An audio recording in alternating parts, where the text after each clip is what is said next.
Imagine, if you will, a landscape almost entirely unrecognizable.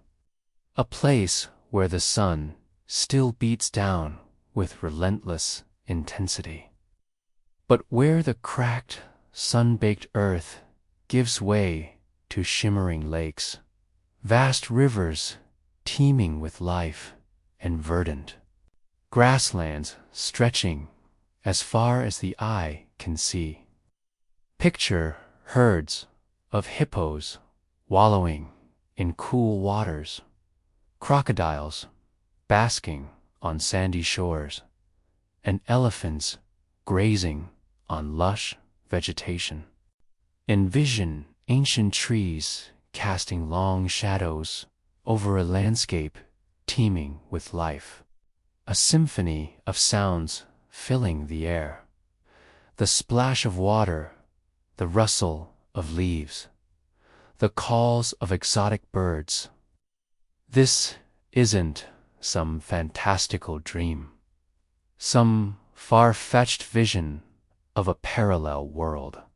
This, remarkably, was once the Sahara Desert for millennia. The Sahara has stood as a symbol of aridity, an unforgiving expanse of sand and rock, a testament to the power of desiccation. Its very name evokes images of endless dunes, scorching winds, and a profound sense of isolation. It is, in our modern understanding, the quintessential desert. But beneath the surface of this seemingly immutable landscape lies a secret, a hidden history that challenges our perceptions and reveals a past far removed from the barren wasteland we know today. Close your eyes for a moment. Try to let go of the images of parched sand and sun-bleached skeletons that likely spring to mind when you think of the Sahara.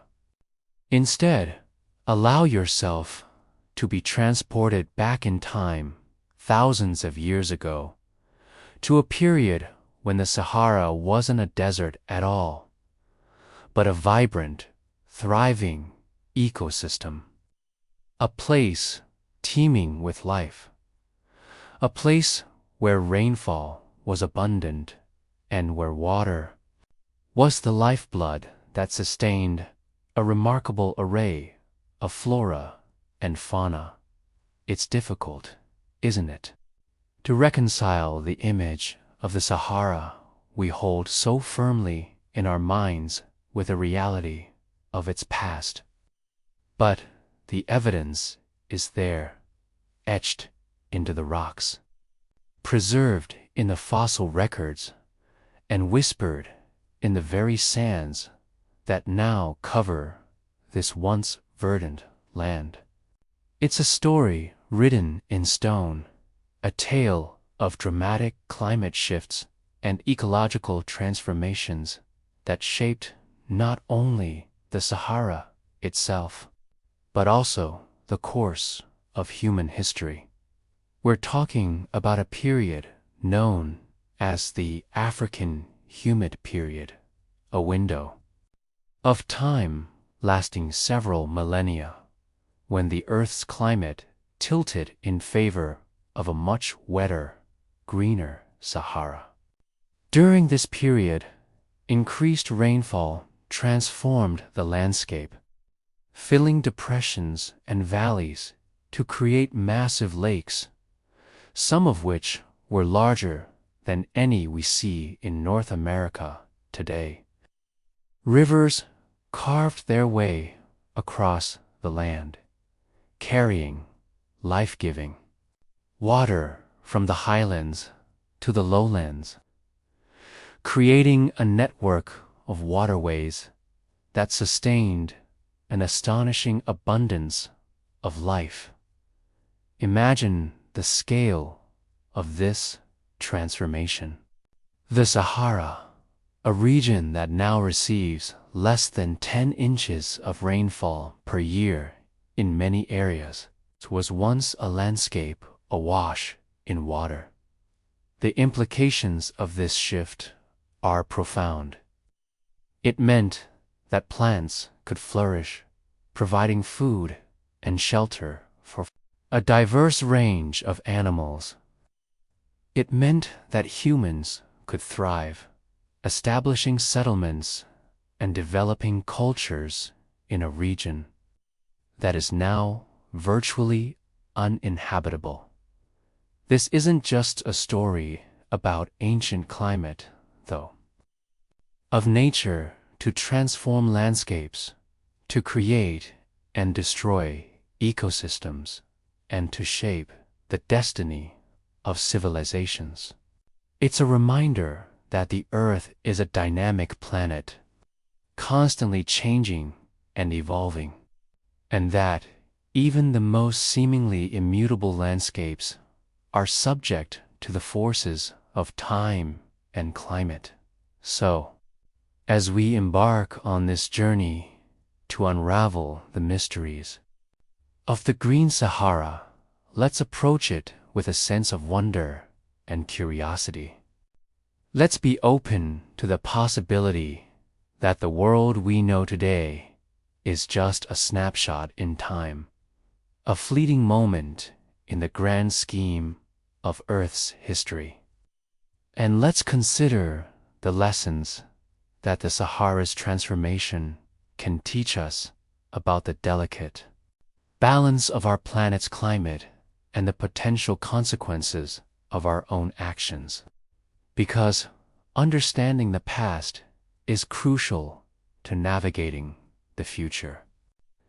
And the story of the Green Sahara holds vital clues for understanding our planet's dynamic systems. We'll delve into the scientific evidence that supports this incredible transformation, exploring the geological formations, the fossil records, and the climate models that paint a picture of a vastly different. We'll examine the factors that triggered this period of increased rainfall, from subtle shifts in Earth's orbit to the complex interplay of atmospheric and oceanic currents. We'll uncover the secrets of the megalakes that once dotted the landscape, exploring their size, their depth, and the life they supported. But perhaps most importantly, we'll explore the human story of the Green Sahara. We'll learn about the early civilizations that flourished in this fertile land, adapting to the changing environment and leaving behind evidence of their existence in the form of ancient settlements, rock art, and artifacts. We'll discover how these early humans interacted with the landscape, how they hunted, fished, and gathered resources, and how their lives were ultimately shaped by the ebb and flow of the African humid period. This is a look at the deep past and a key to understanding our present and future on our ever-changing planet. And as we piece together this story of a lost world, we'll gain a deeper appreciation for the power of nature, the resilience of life, and the interconnectedness of all things.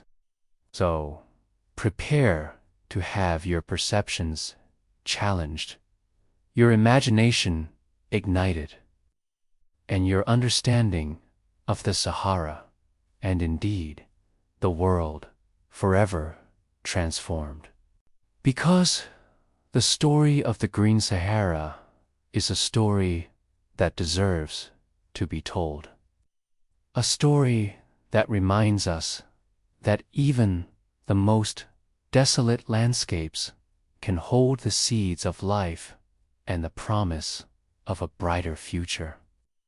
Or, perhaps, a greener past, the Sahara Desert, a name that conjures images of endless sand dunes, scorching heat, and an unforgiving landscape. But this iconic image is, in a sense, a relatively recent development in the grand scheme of geological time. Because, and this is crucial to understand, for long stretches of Earth's history, the Sahara was anything but a desert. It was a verdant paradise, teeming with life, crisscrossed by rivers and dotted with sprawling lakes. This, then, is the paradox.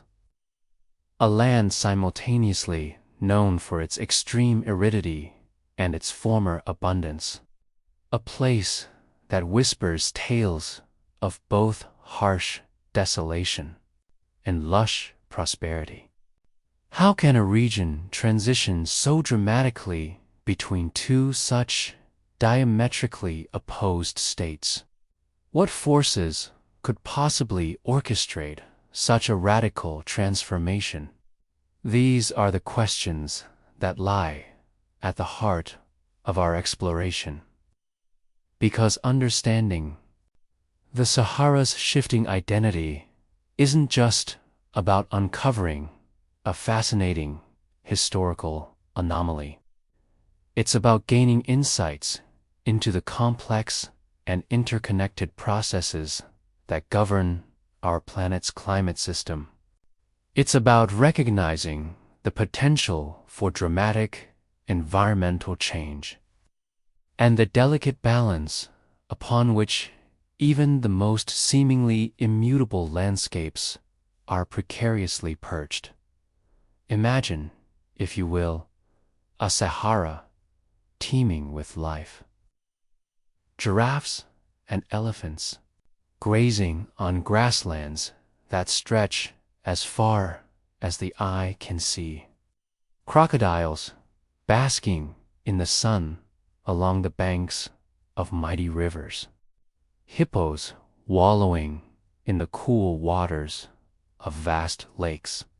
Humans, too, thriving in this green paradise, fishing, hunting, and building settlements along the fertile shores. This isn't some fanciful myth or utopian dream. It's a documented reality, supported by a wealth of scientific evidence.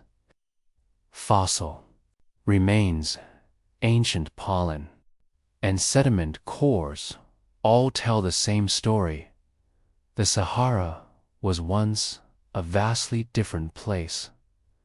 So, how did this transformation occur? How did the Sahara transition from a vibrant ecosystem to the desolate desert we know today? The answer, unsurprisingly, is complex and multifaceted. There's no single smoking gun to point to, no simple explanation that neatly ties everything together.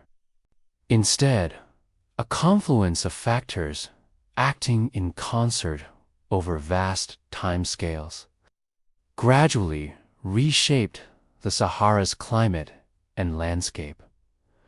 One of the key players in this drama is the Earth itself. Our planet isn't a perfectly stable sphere spinning uniformly through space. Instead, it wobbles slightly on its axis.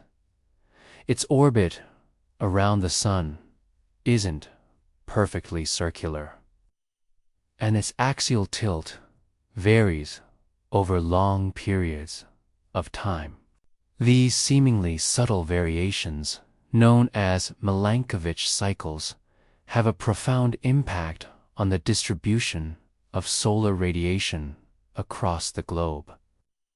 And these shifts in solar radiation, in turn, can trigger significant changes in regional and global climate patterns. We will explore the influence of these orbital wobbles in great detail later on. But for now, it's important to understand that they set the stage for the Sahara's greening. Another crucial factor is the behavior of monsoons. Monsoons are seasonal shifts in wind patterns that bring torrential rains to certain regions of the world. Today, the African monsoon brings abundant rainfall to the tropical regions of the continent south of the Sahara.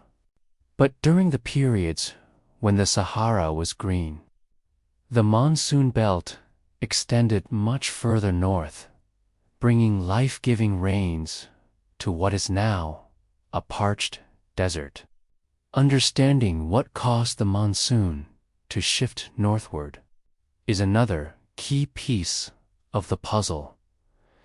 And then there's the role of the vegetation itself. Plants aren't just passive recipients of climate. They actively shape it. Through transpiration, plants release water vapor into the atmosphere, increasing humidity and promoting rainfall. They also darken the land surface, reducing its albedo. The amount of sunlight it reflects back into space. This means that vegetated areas absorb more solar energy, leading to warmer temperatures and further promoting rainfall. This creates a positive feedback loop. More vegetation leads to more rainfall, which in turn leads to even more vegetation. But this positive feedback loop can also work in reverse. If vegetation declines, rainfall decreases, leading to even less vegetation. This is precisely what happened in the Sahara. As the monsoon belt retreated southward, vegetation began to die off. This reduced rainfall, increased albedo, and further exacerbated the desertification process. The transition from a green Sahara to a desert was not a smooth, gradual process. Instead, the evidence suggests that it was punctuated by abrupt shifts and tipping points. At some point, the positive feedback loop favoring vegetation broke down, and the negative feedback loop favoring desertification took over. The Sahara crossed a threshold, and its climate rapidly flipped from humid to arid. This abruptness is what makes the Sahara story so compelling and so relevant to our current climate crisis. It demonstrates that even seemingly stable ecosystems can be surprisingly vulnerable to sudden and dramatic change. It highlights the importance of positive and negative feedback loops in regulating climate, and it underscores the potential for tipping points, where small changes can trigger large and irreversible consequences. The Sahara's transformation also offers valuable insights into the role of humans in shaping the environment. Early human civilizations thrived in the Green Sahara, adapting to its rhythms and benefiting from its abundance. But as the climate began to change and the desert began to spread, these civilizations faced new challenges. Some adapted and survived, while others were forced to migrate or perish. Understanding how these early humans interacted with their environment and how they responded to climate change can provide valuable lessons for us today. The Sahara story is a story of change, adaptation, and resilience. It's a story that spans millennia and encompasses a vast array of scientific disciplines.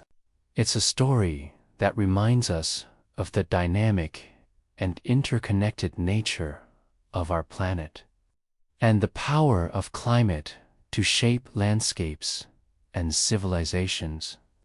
As we delve deeper into the mysteries of the Green Sahara, we'll uncover the forces that drove its transformation, the secrets hidden within its fossil record, and the lessons it holds for our future. So, let's continue our journey together, peeling back the layers of sand to reveal the lush and vibrant past that lies beneath. So, what exactly triggered this dramatic shift, this greening of the Sahara? It's a fascinating story, one involving subtle changes in Earth's orbit, shifting monsoon patterns, and a cascade of interconnected environmental responses. This period, known as the African Humid Period, wasn't just a blip in the Sahara's history. It was a substantial climate anomaly that lasted for several millennia. And understanding its causes helps us better understand the complexities of our planet's climate system. The primary driver, the initial spark that ignited this green revolution, lies in variations in Earth's orbit around the Sun. Now, you might think our orbit is perfectly circular, but it's actually slightly elliptical, like a stretched-out circle. And the shape of this ellipse changes over long periods of time, a phenomenon known as eccentricity. But that's not the whole story. Earth's axis, the imaginary line that runs through the North and South poles, isn't perfectly perpendicular to its orbital plane. It's tilted at an angle, currently around 23.5 degrees. This tilt is what gives us our seasons. As Earth orbits the Sun, different hemispheres receive more direct sunlight at different times of the year. However, this tilt isn't constant either. It wobbles very slowly over a cycle of about 41,000 years. Between roughly 22.1 and 24.5 degrees, this wobbling is called obliquity, or axial tilt. When the tilt is greater, the seasons are more pronounced. Summers are hotter, and winters are colder, especially at higher latitudes. Finally, there's precession, which is a change in the orientation of Earth's rotational axis. Think of a spinning top slowly tracing a circle with its tip. Something similar, completing one full wobble every 26,000 years. Precession affects the timing of the seasons. It determines which hemisphere is tilted towards the Sun when Earth is closest to it in its orbit, perihelion, and when it's farthest away, opening, parenthesis, APH Elion, closing parenthesis, now. These three orbital variations, obliquity and precession, are collectively known as Milankovitch cycles, named after the Serbian astrophysicist Milutin Milankovitch, who first proposed their influence on Earth's climate. And it was a specific combination of these cycles that triggered the African humid period. Around 11,000 years ago, Earth's axial tilt was at its maximum, around 24.1 degrees. This meant that the northern hemisphere received more solar radiation during the summer months than it does today. This increased solar insolation, as it's called, had a profound impact on the climate of North Africa. The increased summer insolation intensified the African monsoon, a seasonal wind system that brings rain from the tropical Atlantic Ocean into the Sahara. The monsoon is driven by the temperature difference between the hot land and the cooler ocean. The warmer the land, the stronger the temperature gradient, and the more powerful the monsoon. With more solar radiation heating the Sahara during the summer, the monsoon intensified, bringing significantly more rainfall than it does today. But it wasn't just the increased rainfall that transformed the Sahara. There was also a crucial feedback loop involving vegetation. As the rains increased, vegetation began to spread across the landscape.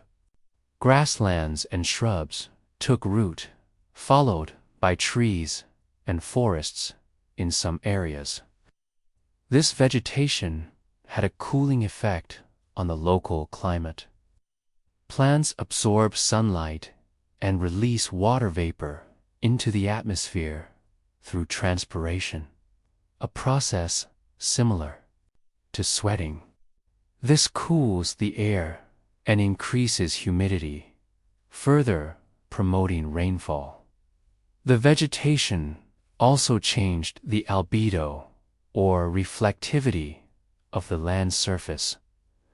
Deserts have a high albedo. They reflect a lot of sunlight back into space. Vegetation, on the other hand, has a lower albedo. It absorbs more sunlight.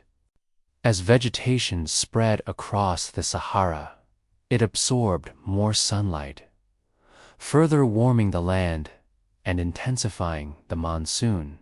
In essence, it was a positive feedback loop. Increased solar insolation led to increased rainfall, which led to more vegetation, which led to even more rainfall. This feedback loop amplified the initial effect of the orbital changes, transforming the Sahara from a barren desert into a lush, green landscape. Imagine the transformation: ephemeral streams becoming rivers, seasonal lakes becoming vast bodies of water, and sand dunes giving way to grasslands and forests. Animals that were once confined to the edges of the Sahara could now roam freely across its heart. Elephants, giraffes, hippos, crocodiles, and even fish thrived in this new, watery world. It was a paradise, a green oasis in the middle of the desert.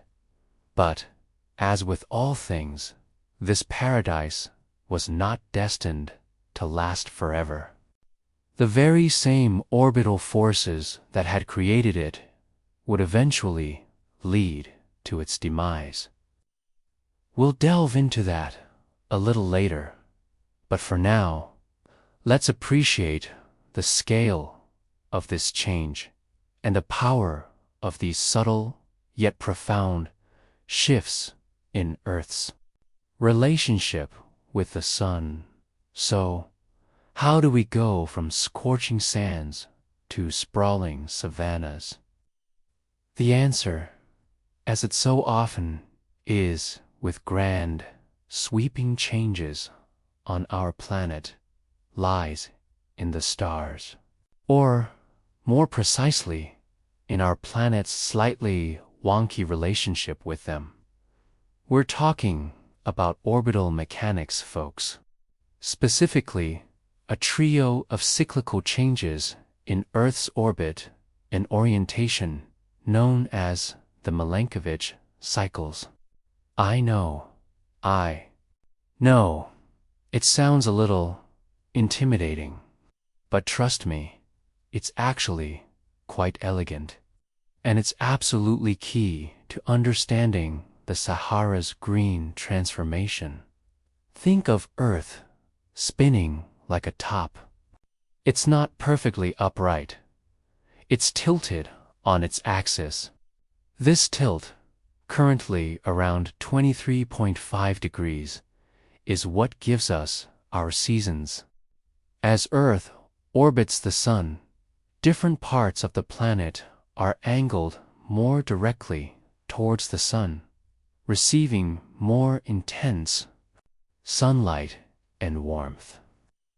6 months later, the roles are reversed, but that tilt isn't fixed. It actually wobbles very slowly over tens of thousands of years. This wobble is called obliquity or axial tilt. The tilt varies between approximately 22.1 degrees and 24.5 degrees on a cycle of about 41,000 years. Now, a couple of degrees might not seem like much, but it can have a profound impact on the distribution of sunlight across the planet. When the tilt is greater, the seasons are more extreme. Summers are hotter and winters are colder, particularly at high latitudes. And here's where it gets interesting for our Sahara story. When the Earth's tilt is at its maximum, the northern hemisphere receives significantly more solar radiation during the summer months. This increased solar energy has a cascading effect on the climate, especially in regions like North Africa. It intensifies the summer monsoon season. Now, what's a monsoon? In simple terms, a monsoon is a seasonal shift in wind direction which brings with it a dramatic change in rainfall. In the case of the African monsoon, warm, moist air is drawn in from the Atlantic Ocean, bringing torrential rains inland. With a greater axial tilt, this monsoon becomes even more powerful, pushing further north into what is now the Sahara Desert. Imagine the parched landscape suddenly awakening under a deluge of rain. Rivers begin to flow, lakes fill up, and vegetation sprouts from the once barren ground.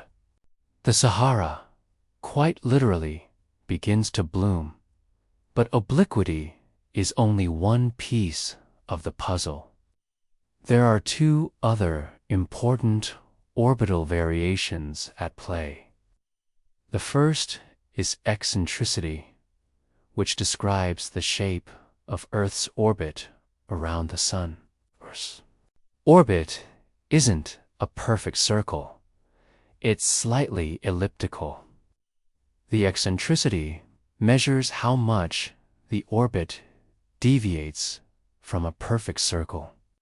This eccentricity varies on cycles of about 100,000 and 400,000 years, when Earth's orbit is more elliptical. There's a greater difference in distance between Earth and the Sun at different points in its orbit. This means that seasons can be more extreme in one hemisphere than the other, depending on which hemisphere is tilted towards the Sun when Earth is closest to it. The third, and perhaps the most subtle of the Milankovitch cycles, is precession. Precession refers to the wobble of Earth's axis, much like the wobble of a spinning top as it slows down. This wobble changes the direction in which Earth's axis points over time, which affects the timing of the seasons relative to Earth's orbit. Precession has a cycle of about 26,000 years, so picture the Earth spinning, but also slowly and imperceptibly wobbling. Now imagine the Earth moving around the Sun, not in a perfect circle, but an ellipse that also changes shape over millennia.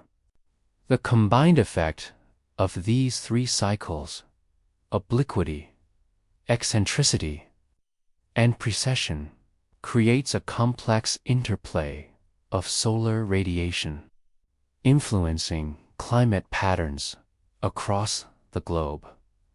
These cycles don't act in isolation.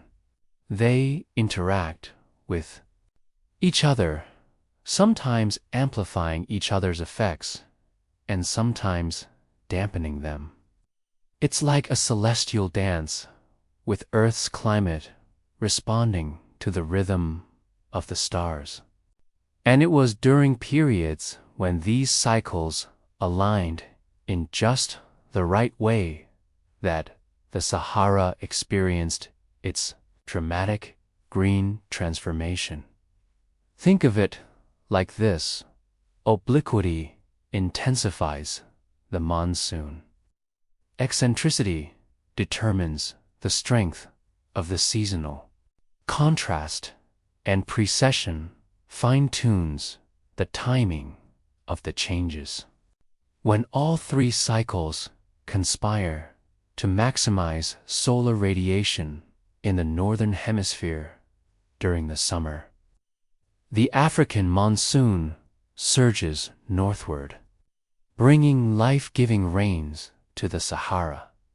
This isn't just a theoretical exercise, by the way.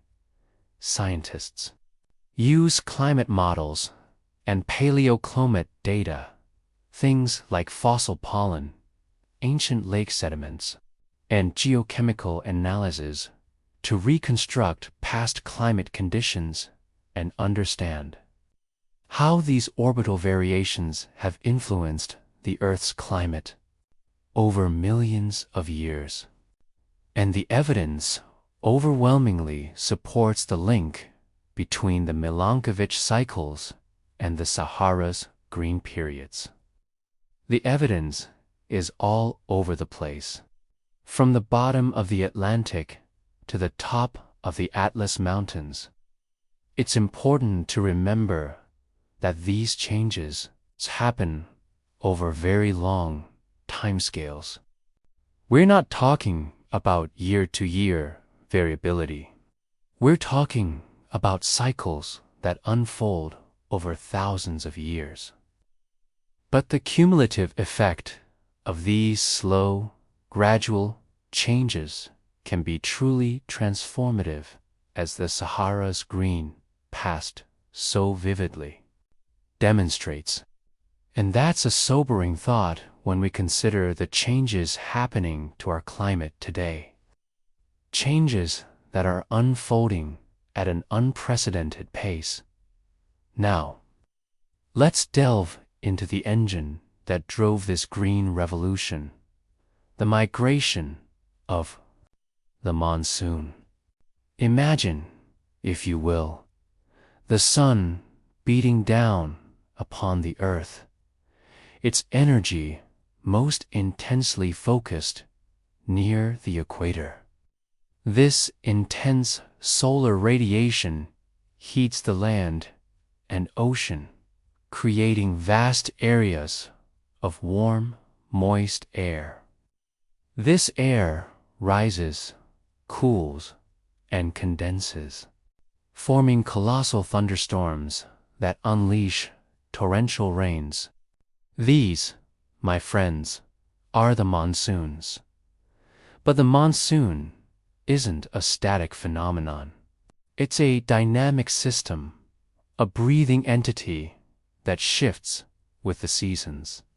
Driven by the Earth's tilt and its annual journey around the sun, the zone of maximum solar heating, known as the Intertropical Convergence Zone, or ITCZ for short, migrates north and south across the equator.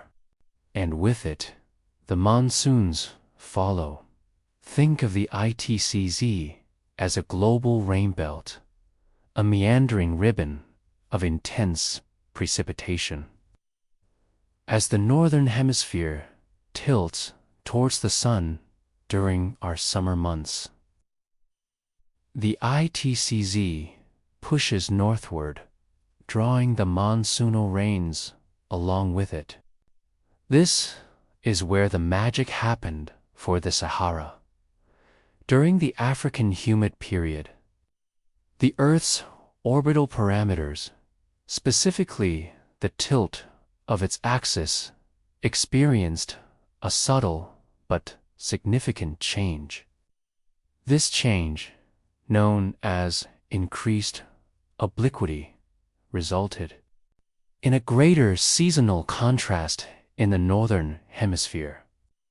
In other words, summers were warmer and winters were slightly cooler. This amplified seasonal forcing had a profound impact on the monsoon system.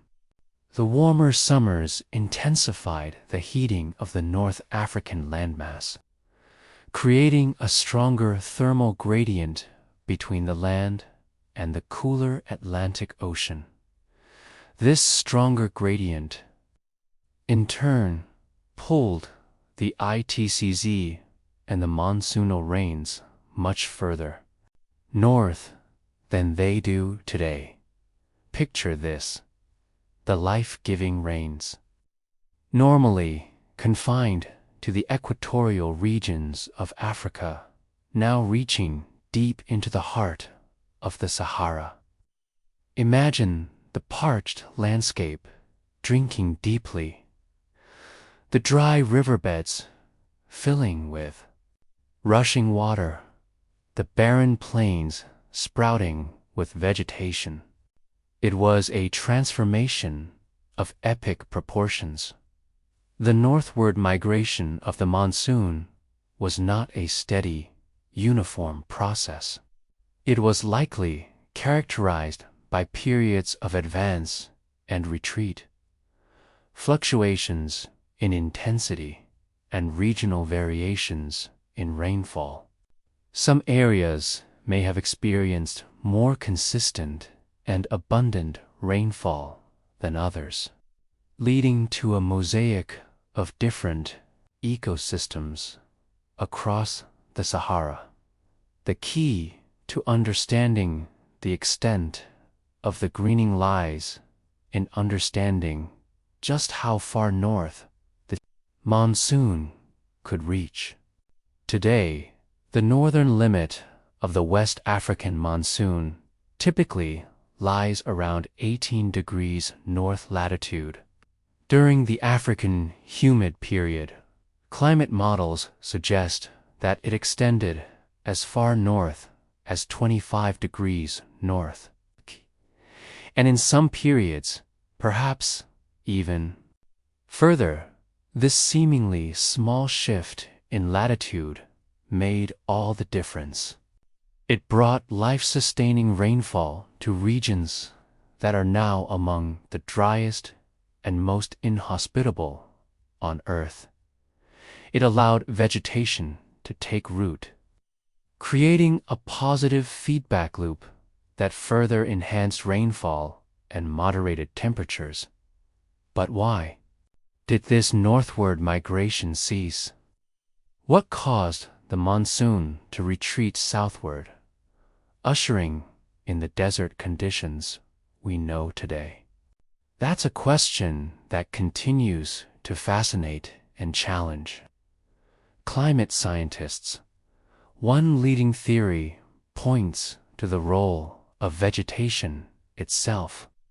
As the Sahara greened, the increased vegetation cover altered the region's albedo, or reflectivity. Darker vegetation absorbs more sunlight than light-colored sand, leading to a decrease in albedo and an increase in surface temperatures. This warming, in turn, could have weakened the thermal gradient between the land and the ocean, reducing the pull on the monsoon. It's a complex interplay of factors, a delicate balance that can tip the scales towards either a green or a desert landscape. Another factor to consider is the role of dust. The Sahara is a major source of atmospheric dust, which can have a significant impact on climate. Dust particles can reflect sunlight back into space, cooling the Earth's surface. They can also affect cloud formation and precipitation patterns as the Sahara transitioned from a green landscape to a desert.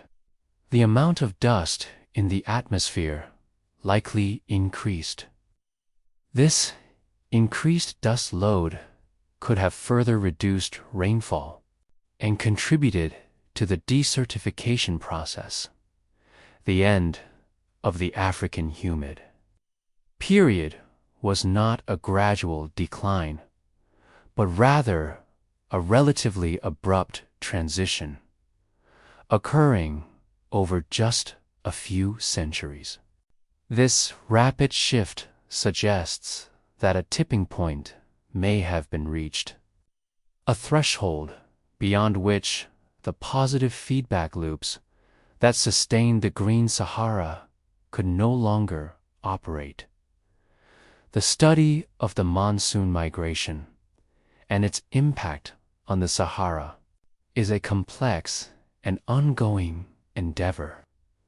Scientists are using a variety of tools, including climate models, paleoclimate data, and geological records, to piece together the puzzle of the Sahara's green past. Understanding the dynamics of the monsoon system and its sensitivity to orbital variations and other climate forcings is crucial for predicting future climate change scenarios.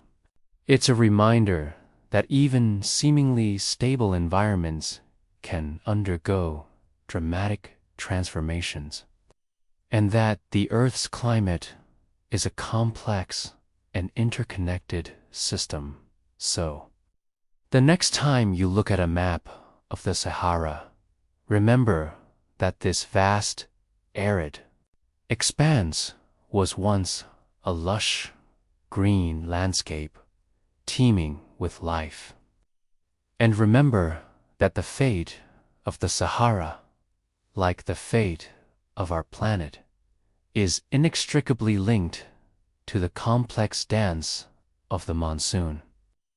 A dance orchestrated by the Earth's tilt the sun's energy and the intricate interplay of land, ocean, and atmosphere. A dance that continues to shape our world today. Now, let's dive into the heart of this Green Sahara story, the megalakes. These weren't just any ordinary lakes. They were colossal bodies of water that dwarfed anything we see in the Sahara today. Think of them as inland seas, teeming with life and fundamentally reshaping the landscape. And when we talk about these megastructures, the two that feature most prominently are Lake Chad and, perhaps even more strikingly, its predecessor, Mega Chad. Lake Chad, as it exists today, is a shadow of its former self. Even in its current state, it's a vital source of water for millions of people in the region, straddling the borders of Chad, Cameroon, Nigeria, and Niger. But imagine it vastly larger, stretching hundreds of kilometers in every direction. A freshwater oasis amidst a verdant, thriving savanna. That's what Lake Chad was like during the African humid period. Fed by increased rainfall from the northward migrating monsoon, the lake expanded dramatically. Rivers that are now ephemeral trickles became mighty waterways, carrying water and sediment into this central basin. The Chari and Logon rivers, in particular, were crucial arteries, delivering a constant supply of fresh water from the highlands to the south. But here's where the story gets even more dramatic. Before Lake Chad reached its more recent size, there was something even bigger, Mega Chad. Now, the exact size and extent of Mega Chad are still being debated by scientists, but estimates suggest it was one of the largest lakes that has ever existed on Earth. Some studies propose it covered an area of over 360,000 square kilometers. That's larger than modern-day Italy. To put it another way, imagine nearly the entire state of Montana underwater. That gives you some idea of the sheer scale we're talking about.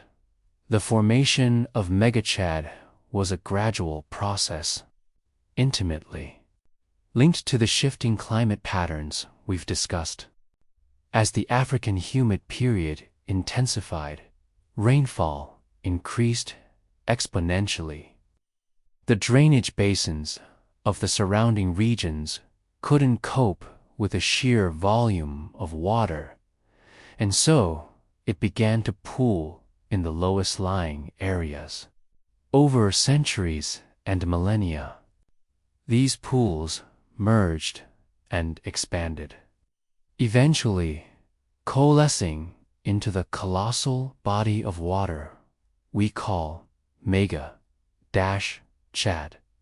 Now, this wasn't just a big puddle. Mega-Chad was a complex ecosystem supporting a vast array of aquatic life.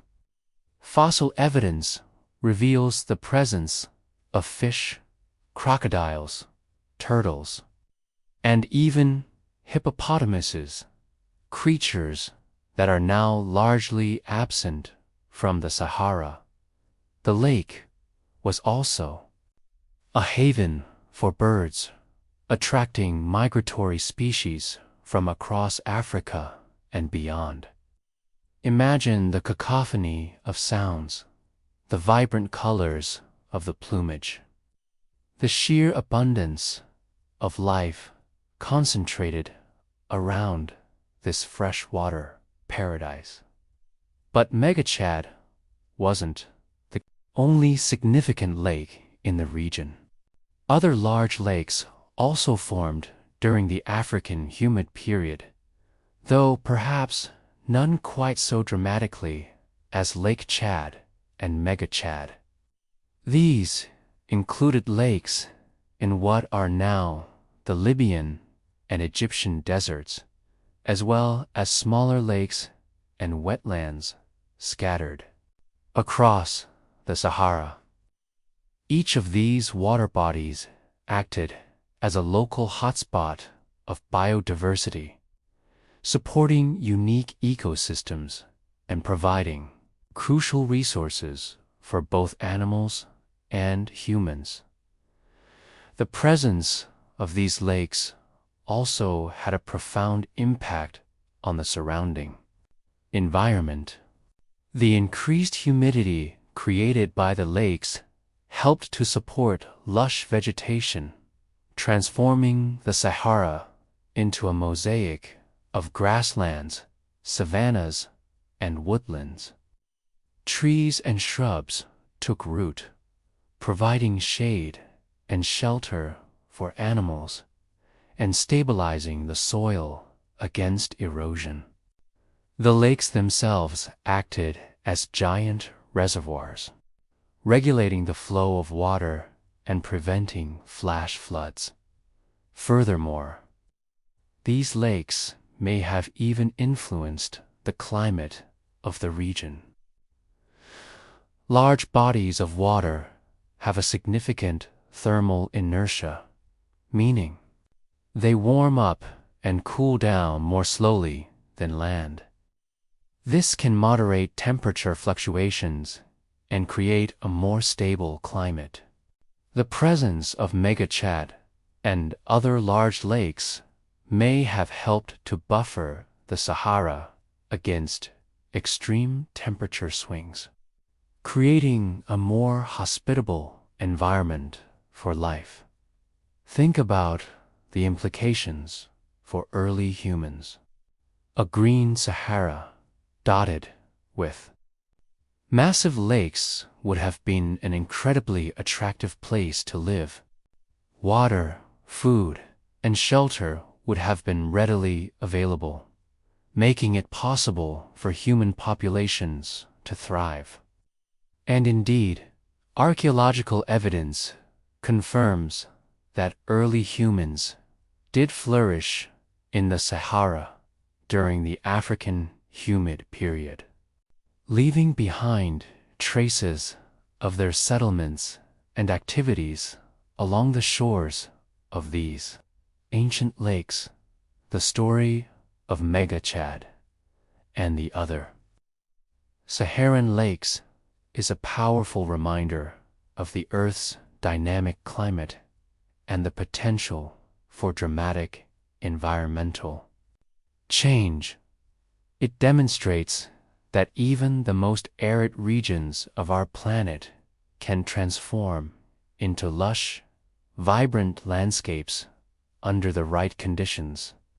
And it highlights the crucial role that water plays in shaping ecosystems and supporting life. These lakes acted as biological pumps, bringing life into the Sahara and leaving a mark on the geological record that we can still see today. It's a story etched in the sands, in the fossil records, and in the very climate models we use to understand our ever-changing planet. And it's a story that continues to fascinate and inspire us as we grapple with the challenges of climate change in the 21st century. But what tangible evidence exists to support this radical transformation, this green dream of the Sahara? Beyond geological formations suggesting ancient waterways, the fossil record provides the most compelling narrative. It's a story etched in bone, imprinted in plant life, and preserved in the very sediments of the desert. A testament to a world teeming with life, where now only sand dunes roam. Imagine paleontologists carefully excavating layers of Saharan earth, its painstaking work sifting through millennia of accumulated sand, each layer a page in the Sahara's long and complex history. And what they've unearthed paints a picture so different from the present that it's almost unbelievable. Fossils of aquatic animals are perhaps the most striking evidence. Crocodiles, for instance, are a common find. Not the small, desert-adapted crocodiles we might find in a few isolated pockets today, but enormous, ancient species, some reaching lengths of over 20 feet. These weren't creatures clinging to survival in a harsh environment. They were apex predators, thriving in vast freshwater ecosystems. Think of the Nile crocodile, but amplified across the Sahara. Then there are the fish. A diverse array of fossilized fish skeletons have been discovered, representing species adapted to a variety of aquatic habitats, from catfish to lungfish to species resembling modern-day tilapia. These fossils indicate not just the presence of water, but the existence of diverse and complex aquatic ecosystems, sprawling lake systems capable of supporting a wide range of fish species. These weren't just puddles. These were vibrant, thriving, underwater worlds. We find evidence of them in their petrified forms today.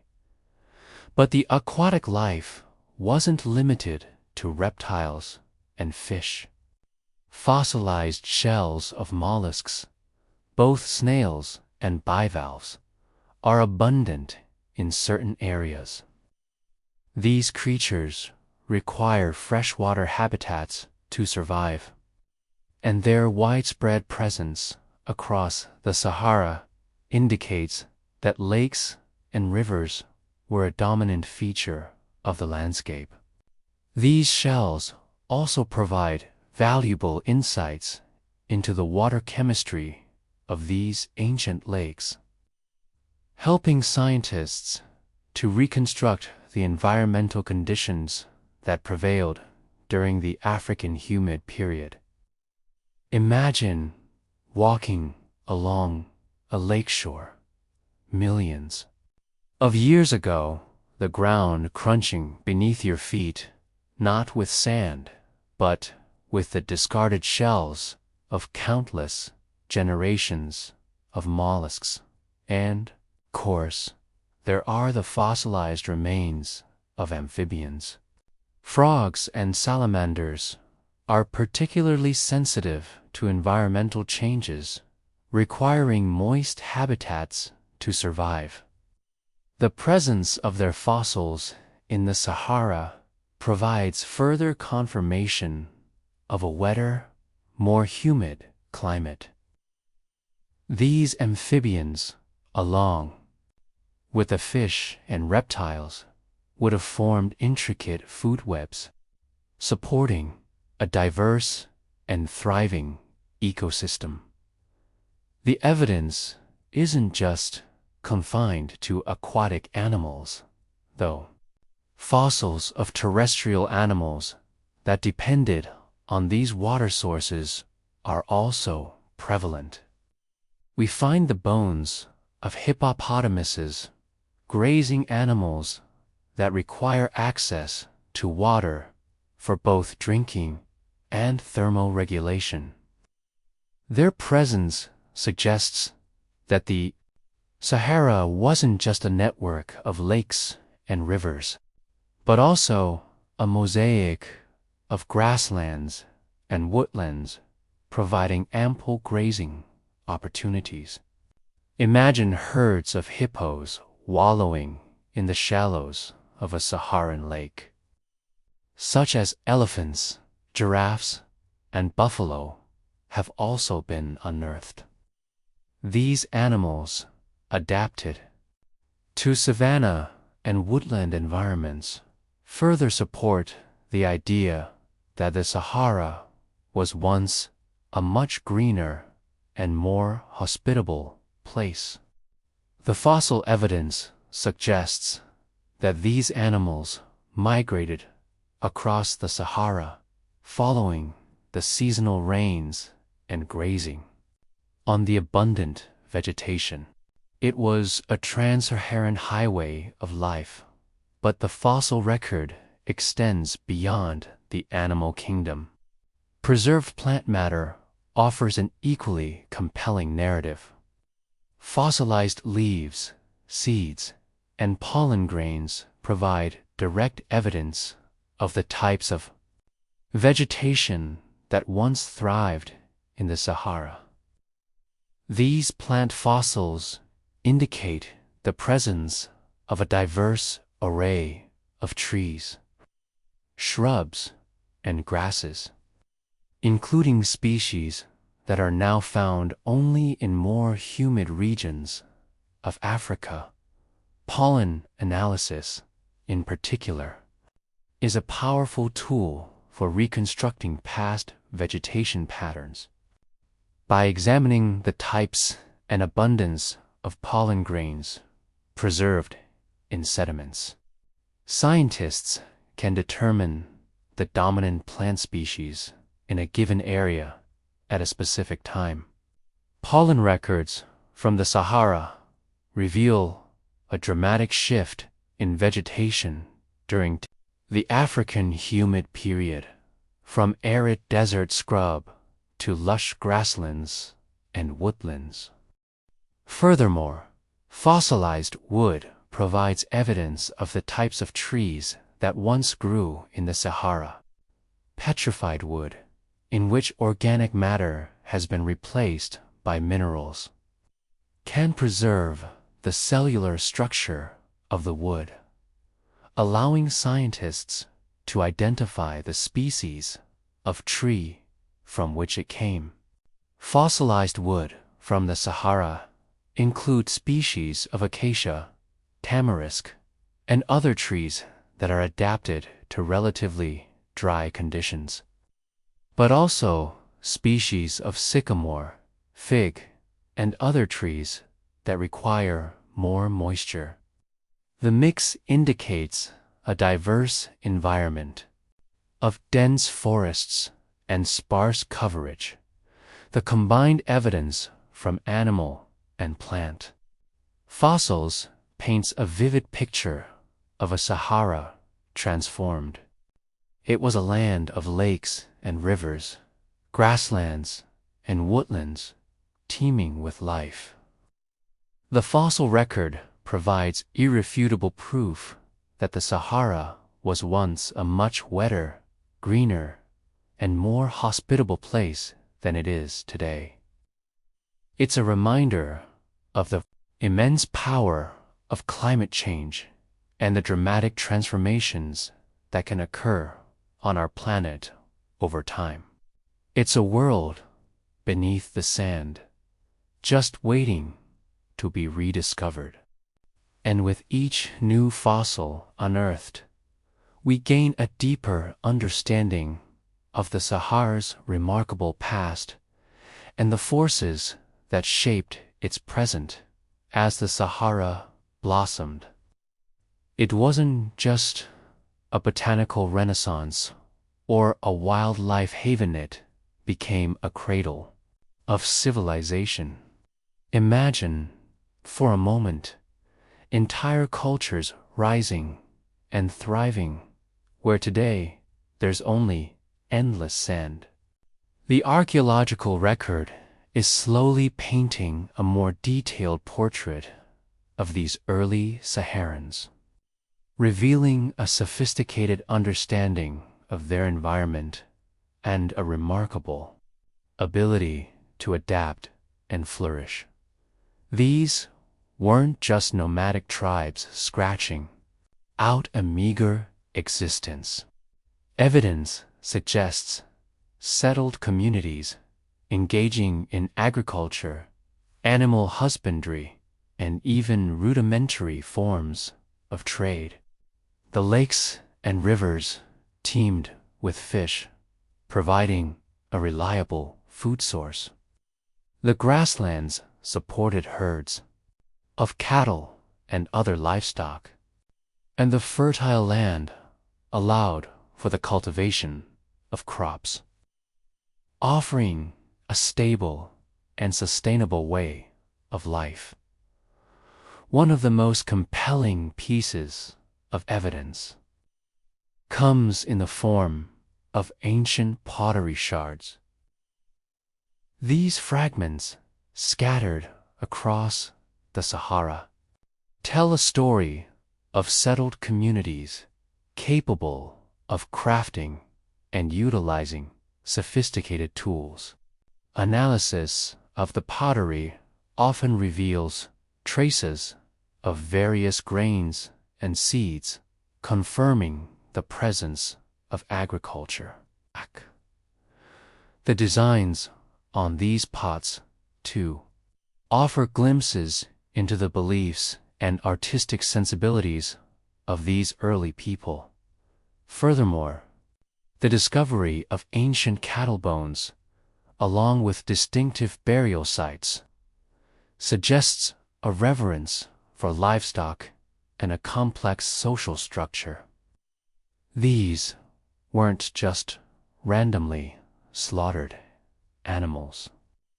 They were carefully chosen, perhaps for ritualistic purposes, indicating a deep connection between these communities and their environment. The presence of elaborate burial sites, some containing grave goods, further points to a hierarchical society with established traditions and customs.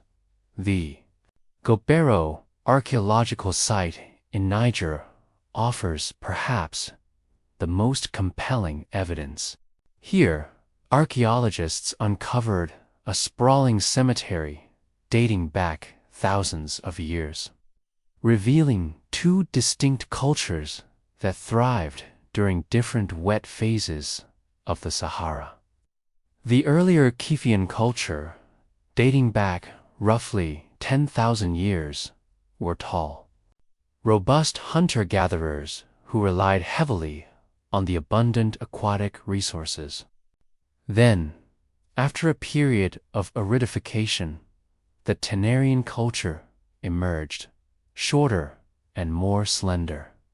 Practicing cattle herding and fishing, the Gobero site is a treasure trove of information, revealing not only the physical characteristics of these early Saharans, but also their technological advancements, dietary habits, and burial practices.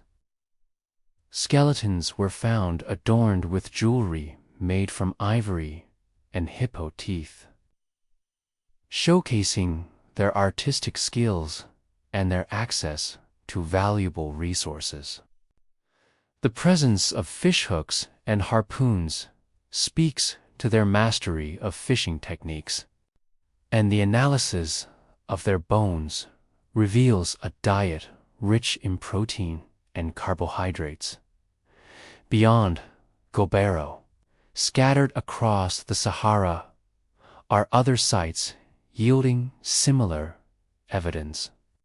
Stone tools, grinding stones, and rock paintings provide further insights into the lives of these early inhabitants. The tools reveal their resourcefulness and their ability to adapt to the challenges of their environment. The grinding stones suggest the processing of grains and seeds, confirming the presence of agriculture. And the rock paintings offer a window into their beliefs, their rituals, and their interactions with the animals that surrounded them. These rock paintings, in particular, are incredibly evocative. They depict scenes of everyday life: hunting, herding, dancing, and even warfare. They show a vibrant and dynamic society, deeply connected to the natural world. The animals depicted in these paintings, giraffes, elephants, rhinos, and hippos, a stark reminder of the dramatic environmental changes that have occurred in the Sahara over the past few millennia. They serve as a powerful testament to the once lush landscape that supported these magnificent creatures and the civilizations that thrived alongside them. But the story of the Green Sahara, and its inhabitants isn't just one of prosperity and abundance. The transition back to arid conditions brought challenges, forcing these communities to adapt once again or to migrate to more hospitable regions. The decline in rainfall, the shrinking of lakes and rivers, and the encroachment of the desert all had a profound impact on their way of life. Some communities may have been able to adapt, developing new strategies for survival in the face of increasing aridity. Others may have been forced to migrate, seeking refuge in the Nile Valley, the Sahel region, or other parts of Africa. The spread of agriculture and pastoralism across the continent may have been, in part, driven by these environmental changes. In the Sahara, the legacy of these early Saharans is still being uncovered. Their story is a reminder of the dynamic nature of our planet and the profound impact that climate change can have on human societies. It's a story of resilience, adaptation, and ultimately, transformation. As we continue to explore the Sahara and uncover its secrets, we gain a deeper understanding of our own past and a greater appreciation for the complex relationship between humans and the environment. The desert holds within it the echoes of a vibrant past, a past where lakes sparkled under the African sun and civilizations flourished in a landscape that now seems almost unimaginable. And in those echoes, we find lessons for our present and perhaps a glimpse into our future.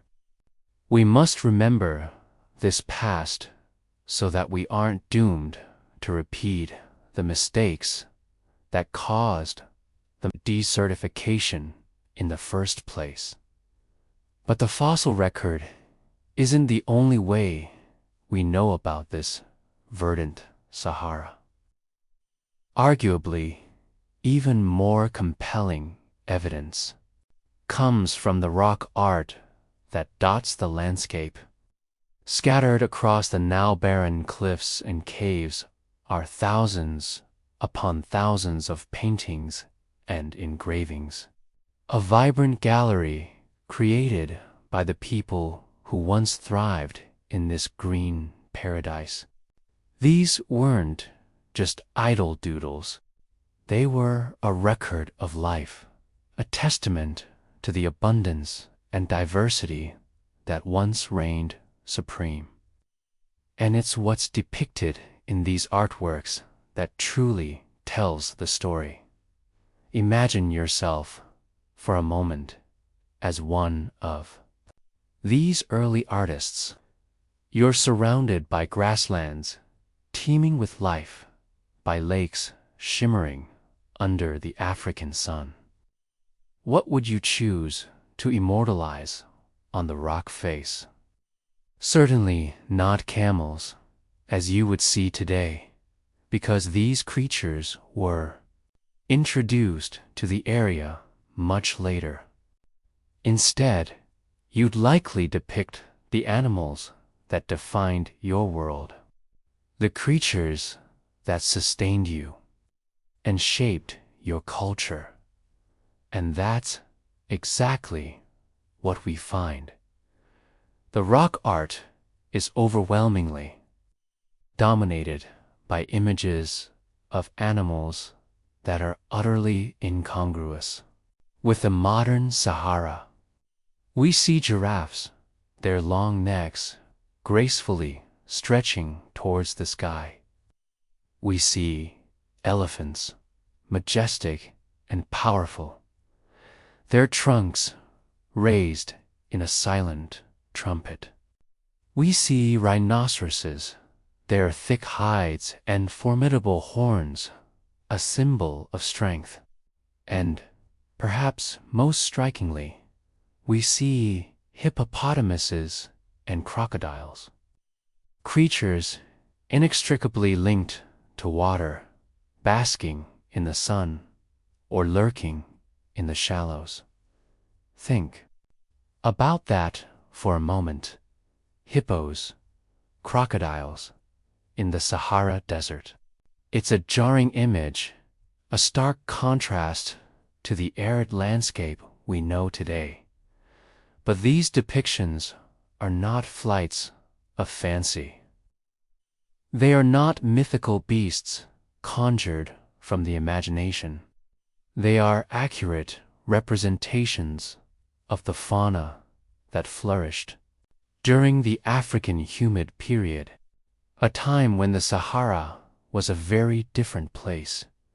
The sheer abundance of these animal depictions is itself remarkable.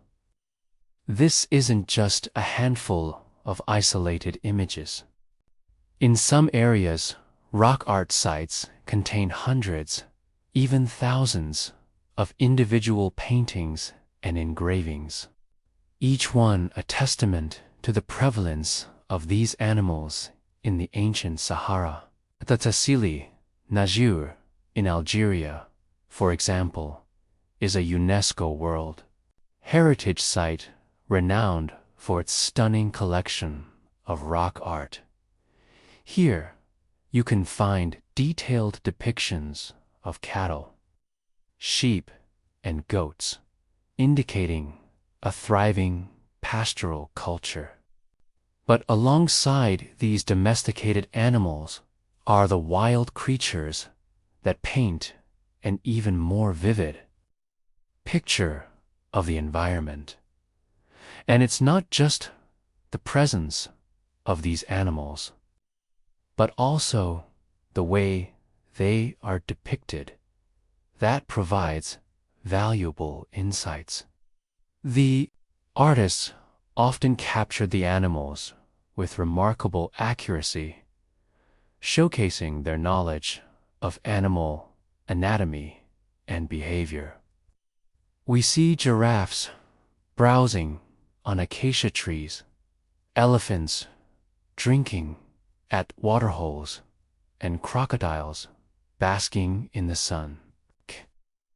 These are not just stylized representations. They are lifelike portraits that reveal a deep understanding of the natural world. Moreover, the rock art often depicts scenes of interaction between humans and animals. We see hunters pursuing game, herders tending to their livestock, and people fishing in lakes and rivers. These scenes provide a glimpse into the daily lives of the people who lived in the Green Sahara, revealing their dependence on the environment and their intimate connection to the animals around them. Of course, there are always questions of interpretation. Could some of these images be symbolic or ritualistic rather than literal depictions of reality?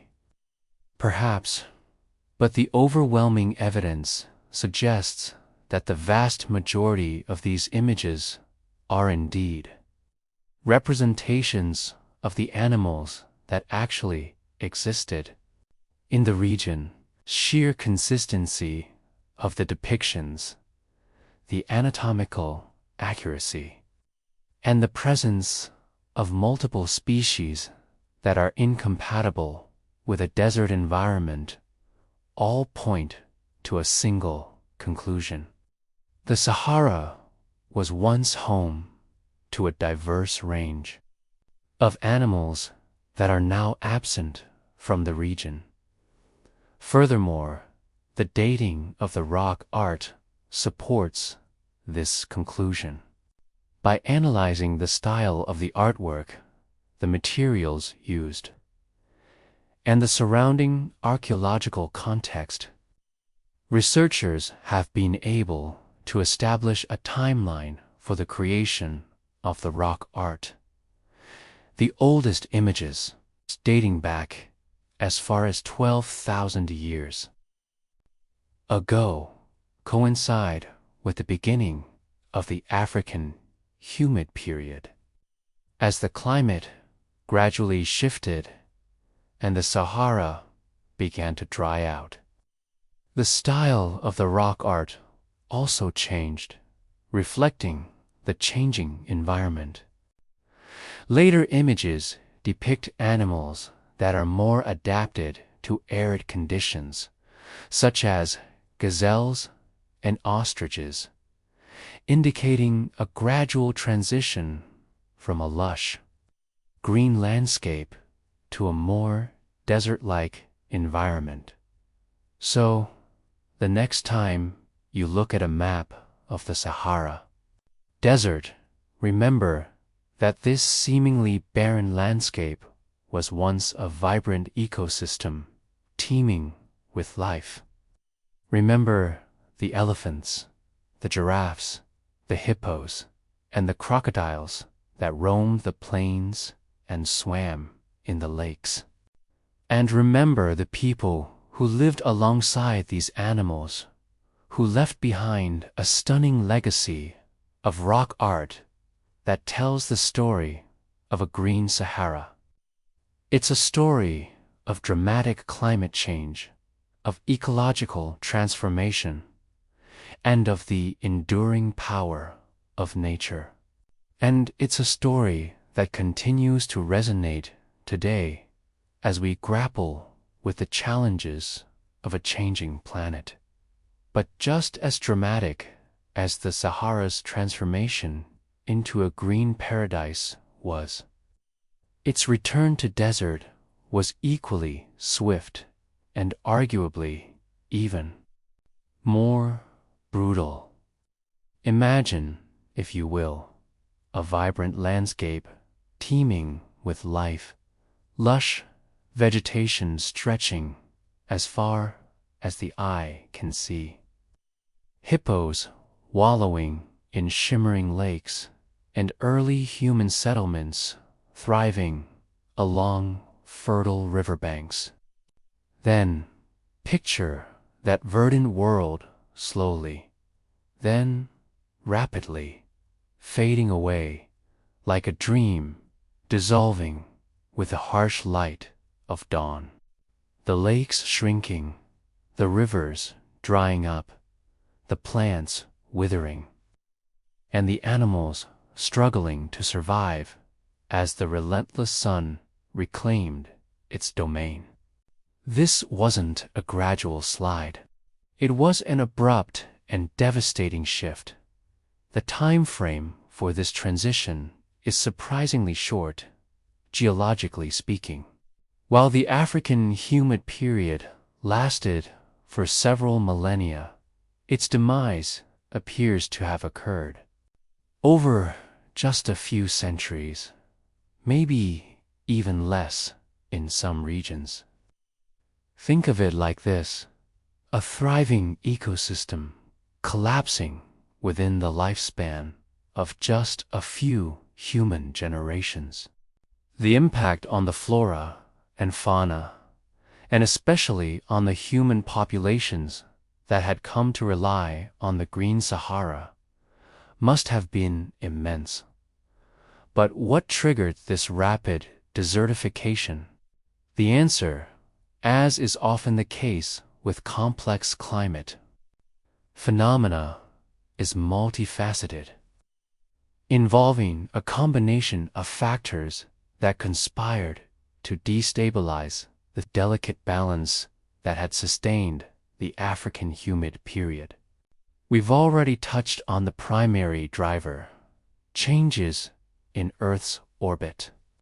Specifically, the precession of the equinoxes and the tilt of the Earth's axis. As these orbital parameters shifted, the amount of solar radiation reaching the northern hemisphere during the summer months gradually decreased. This, in turn, weakened the African monsoon, reducing the amount of rainfall that flowed into the Sahara. However, orbital forcing alone doesn't fully explain the speed and severity of the desertification. There's evidence to suggest that internal feedback loops within the Sahara itself played a crucial role in accelerating the transition. One of the most important of these feedback loops involves vegetation cover. During the African humid period, the presence of extensive vegetation helped to maintain the humid conditions. Plants absorb solar radiation, preventing the soil from overheating.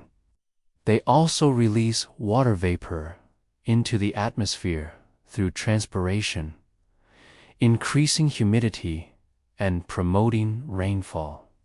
It's a beautiful cycle where vegetation and rainfall reinforce each other, creating a stable and thriving ecosystem. But as the monsoon weakened and rainfall declined, vegetation began to die back. This loss of vegetation had a cascading effect. With less plant cover, the soil became more exposed to the sun, leading to higher temperatures and increased evaporation.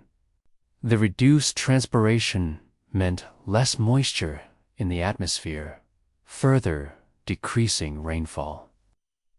This created a positive feedback loop, where the loss of vegetation led to even drier conditions, which in turn caused even more vegetation to die off. It's a self-reinforcing cycle of desertification. Another crucial factor is the role of dust. During the African humid period, the presence of vegetation helped to stabilize the soil, preventing it from being easily eroded by wind. But as the vegetation died back, the soil became more vulnerable to wind erosion. This resulted in a dramatic increase in dust emissions from the Sahara. This dust had far-reaching consequences. It not only reduced the amount of sunlight reaching the surface, further cooling the region and suppressing rainfall, but it also affected cloud formation and precipitation patterns across the globe. The increase in dust also changed the albedo, or reflectivity, of the land surface.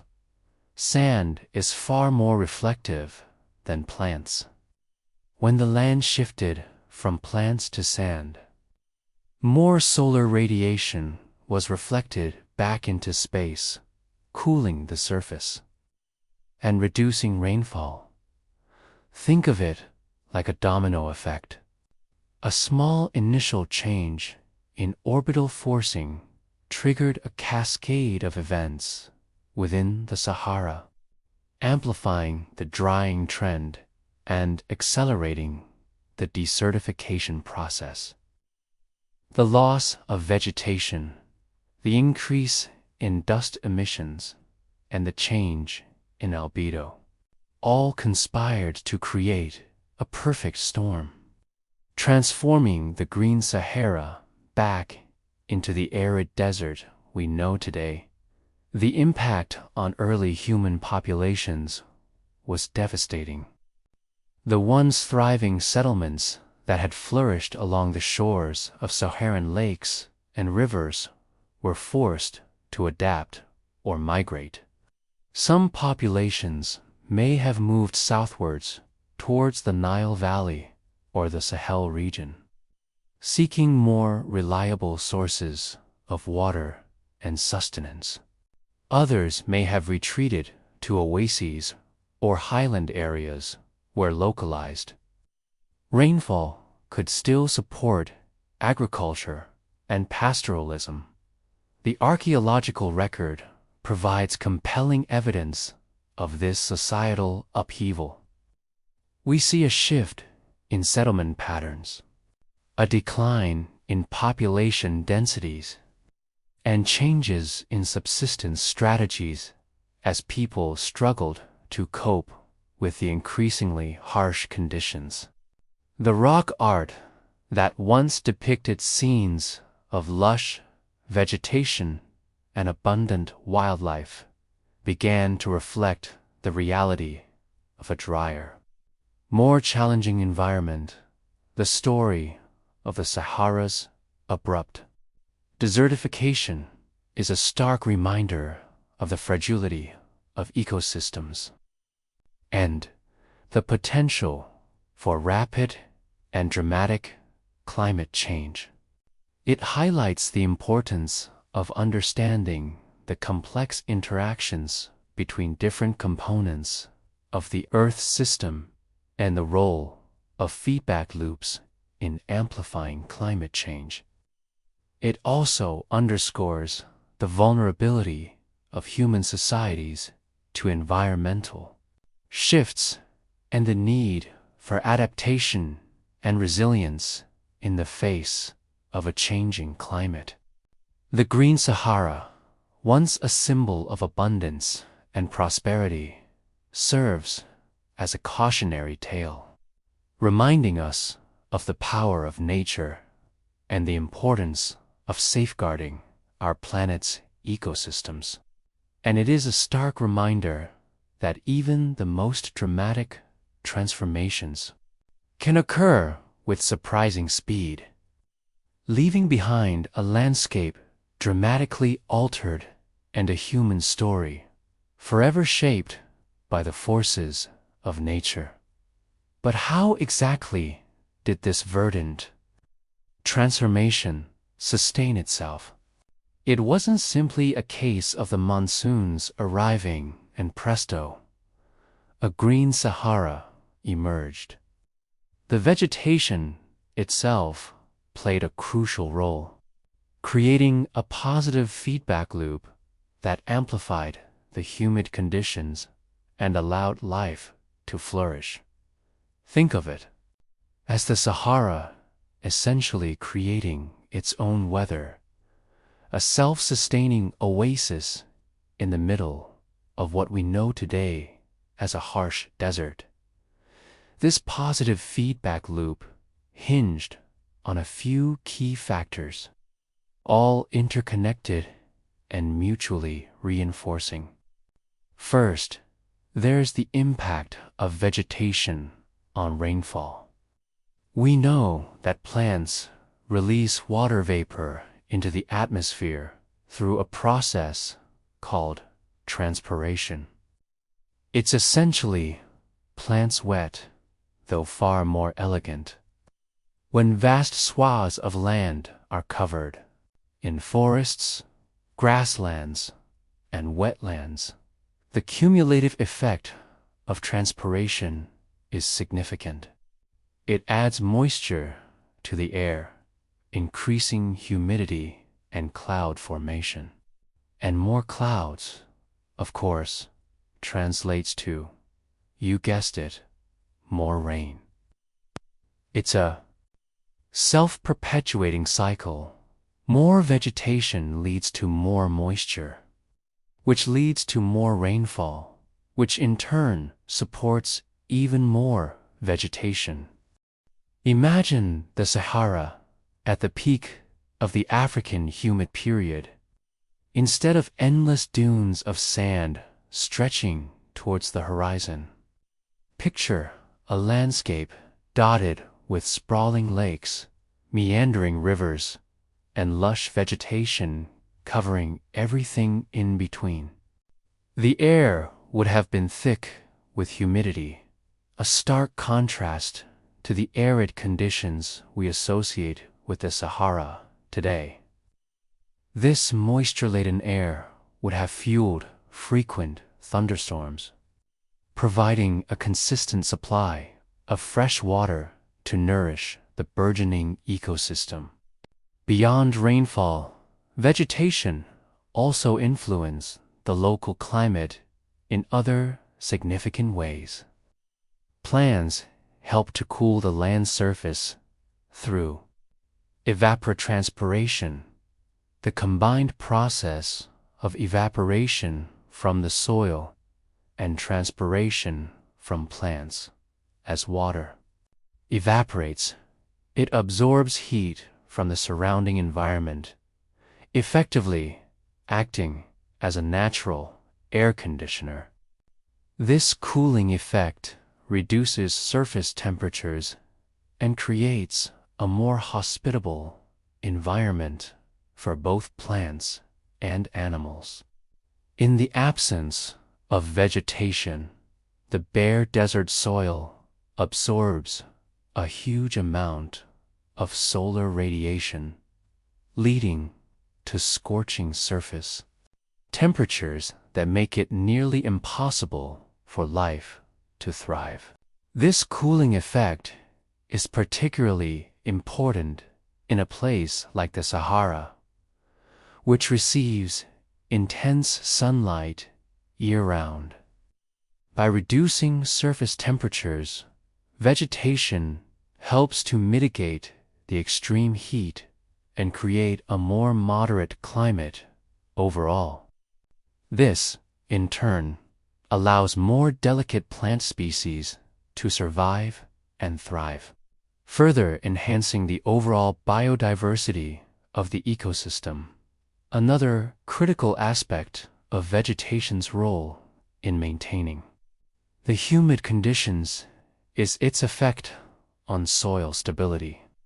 In arid environments, the soil is often dry, loose, and easily eroded by wind and water. This erosion can lead to desertification, a process where fertile land is gradually transformed into barren desert. However, when vegetation is present, its roots help to bind the soil together, preventing erosion and maintaining soil fertility. Plant roots act like a natural web, anchoring the soil particles and preventing them from being carried away by wind or water.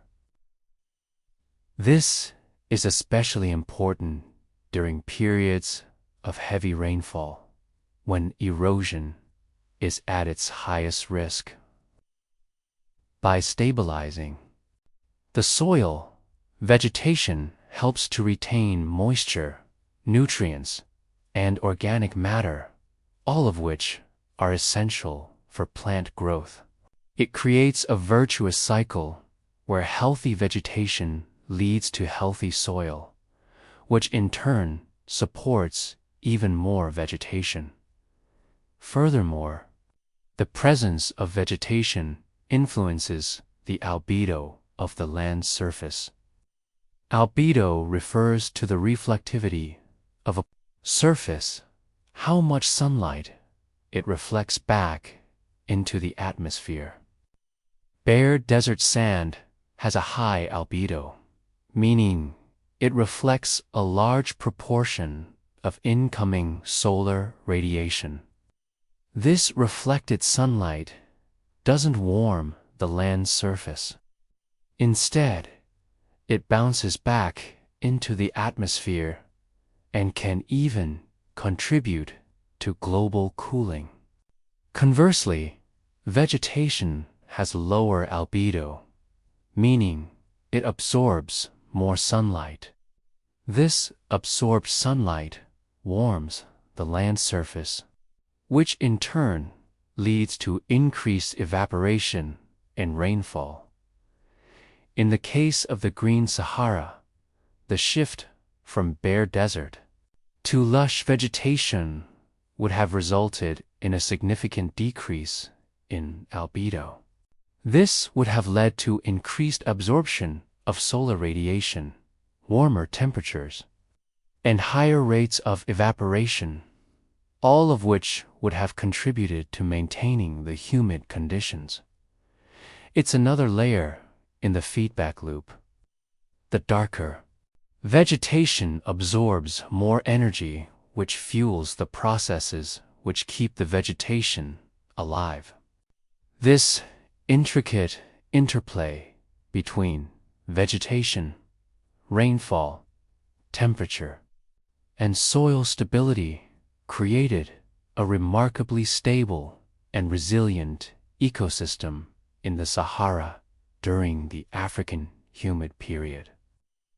As long as the initial conditions, driven by those orbital wobbles we talked about, favored increased rainfall, the vegetation was able to maintain the humid conditions and prevent the desert from reclaiming its territory.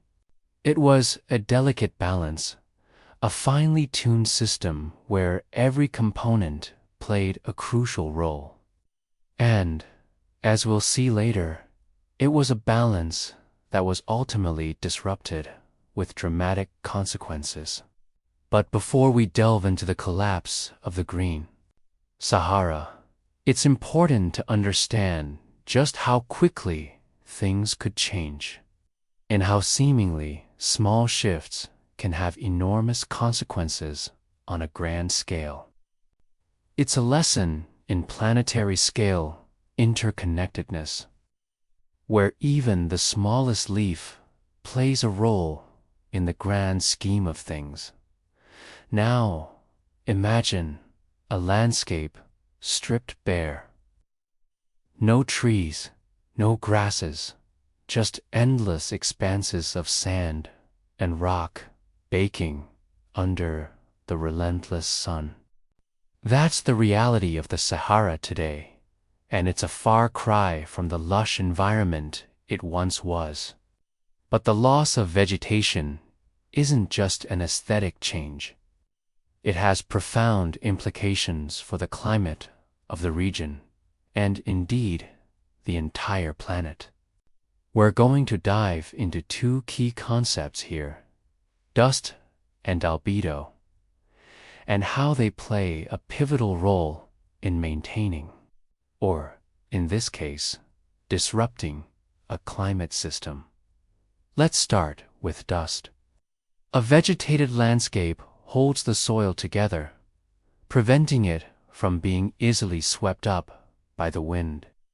But remove that protective layer, and you unleash a torrent of dust into the atmosphere. The Sahara is, of course, one of the largest sources of mineral dust in the world. Every year, hundreds of millions of tons of Saharan dust are lofted into the air, carried by winds across continents and oceans, reaching as far as the Amazon rainforest and even the Americas. Now, what's the big deal about dust? Well, these tiny particles have a surprisingly complex influence on the climate. They can directly affect solar radiation. Dust particles can absorb and scatter sunlight, preventing some of it from reaching the surface. This has a cooling effect, as less solar energy is available to warm the land. Think of it as a giant, albeit imperfect, sunshade. But the story doesn't end there. Dust also acts as cloud condensation nuclei. These are tiny particles around which water vapor can condense to form cloud droplets. More dust means more cloud condensation nuclei, which, in turn, can lead to the formation of more clouds.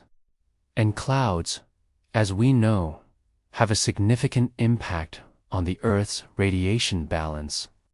Some clouds reflect sunlight back into space, leading to a cooling effect.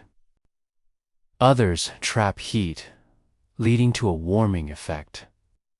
The overall effect of clouds is incredibly complex and depends on factors like their altitude, thickness, and composition. So, the role of dust in cloud formation adds another layer of uncertainty to the climate equation. Furthermore, dust can affect precipitation patterns by influencing cloud formation and atmospheric stability. Dust can alter where and how much rain falls. Some studies suggest that Saharan dust can suppress rainfall in certain regions, while others indicate that it can enhance rainfall in others. The exact mechanisms are still being investigated. But it's clear that dust plays a crucial role in shaping regional weather patterns. But the effects of dust extend far beyond the Sahara itself. As mentioned earlier, Saharan dust travels thousands of kilometers, influencing ecosystems across the globe. For instance, the Amazon rainforest relies, in part, on nutrients carried in Saharan dust.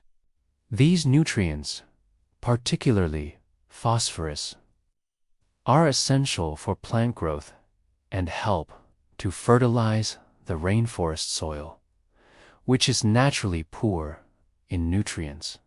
So, in a bizarre twist of fate, the Sahara, in its current desertified state, is actually helping to sustain life in one of the world's most biodiverse ecosystems. Now, let's turn our attention to albedo. Albedo is a measure of how much sunlight a surface reflects. A surface with a high albedo, like snow or ice, reflects a large proportion of the incoming sunlight, while a surface with a low albedo, like dark soil or vegetation, absorbs a large proportion of the sunlight. When the Sahara was covered in vegetation, it had a lower albedo than it does today. The green vegetation absorbed more sunlight, warming the land surface and the air above it. This warming effect helped to create a more humid and unstable atmosphere, which, in turn, favored rainfall. But as the vegetation disappeared, the albedo of the Sahara increased dramatically. The light-colored sand and rock reflected more sunlight back into space, reducing the amount of solar energy absorbed by the land's surface. This had a cooling effect which further reduced rainfall and exacerbated the desertification process. This is a classic example of a positive feedback loop. The loss of vegetation leads to an increase in albedo, which leads to a cooling effect, which leads to further loss of vegetation, and so on. This feedback loop can amplify small changes in climate and lead to dramatic shifts in environmental conditions. The change in albedo wasn't just a local phenomenon. It also had global consequences. By reflecting more sunlight back into space, the Sahara helped to cool the entire planet. This cooling effect may have played a role in shaping global climate patterns and influencing the distribution of rainfall around the world.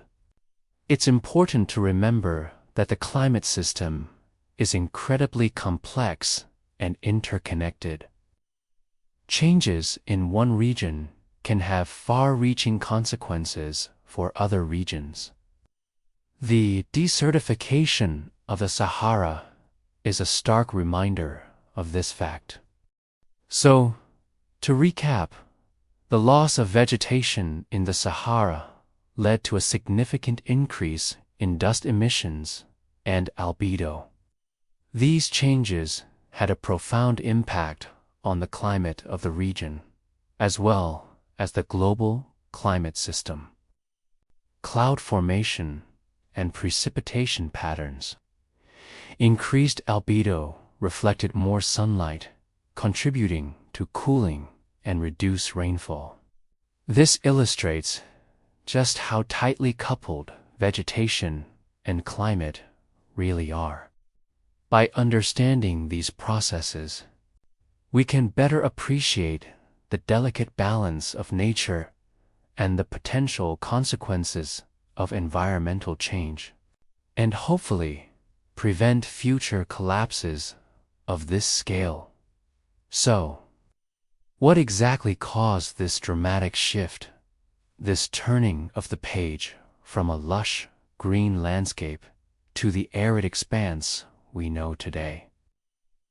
The answer, like many things in Earth's complex climate system, is multifaceted and not entirely settled. We can, however, explore several contributing factors that likely pushed the Sahara past a crucial tipping point, initiating a cascade of events that led to its desertification. One prominent theory centers around the vegetation itself. During the African humid period, the abundant plant life played a vital role in maintaining the moist conditions. Forests and grasslands act as natural sponges, absorbing rainfall and slowly releasing it back into the atmosphere through transpiration, a process akin to plants sweating. This moisture then contributes to cloud formation and further rainfall, creating a self-sustaining cycle. Think of it like a positive feedback loop, where the vegetation actively promotes the conditions necessary for its own survival. But what if that vegetation began to decline? Well, the consequences would be significant. Less vegetation means less moisture returned to the atmosphere, leading to decreased rainfall. This, in turn, puts further stress on the remaining vegetation, accelerating the decline. It's a vicious cycle, a downward spiral where the loss of vegetation begets further vegetation loss. Now, what could have triggered this initial decline? Several factors are thought to have played a role. As we discussed earlier, the Earth's orbital wobble, specifically the precession of the equinoxes, gradually altered the amount of solar radiation reaching the northern hemisphere during the summer months. As the summer insolation decreased, the intensity of the African monsoon weakened. This meant less rainfall overall, putting a strain on the Saharan vegetation. Imagine the plants slowly becoming more and more stressed as the water becomes less readily available. It's like slowly turning the tap off, reducing the amount of water available for your houseplants. Eventually, they die. Another contributing factor could have been overgrazing by early human populations. As the Sahara began to green, it attracted both animal and human life. While the early inhabitants of the Sahara likely had a relatively small impact at first, their populations grew over time, and their livestock, cattle, sheep, and goats, would have grazed on the vegetation, particularly in the more fragile grasslands. Over time, this grazing pressure could have contributed to the degradation of the vegetation cover, making it more vulnerable to drought and other environmental stresses.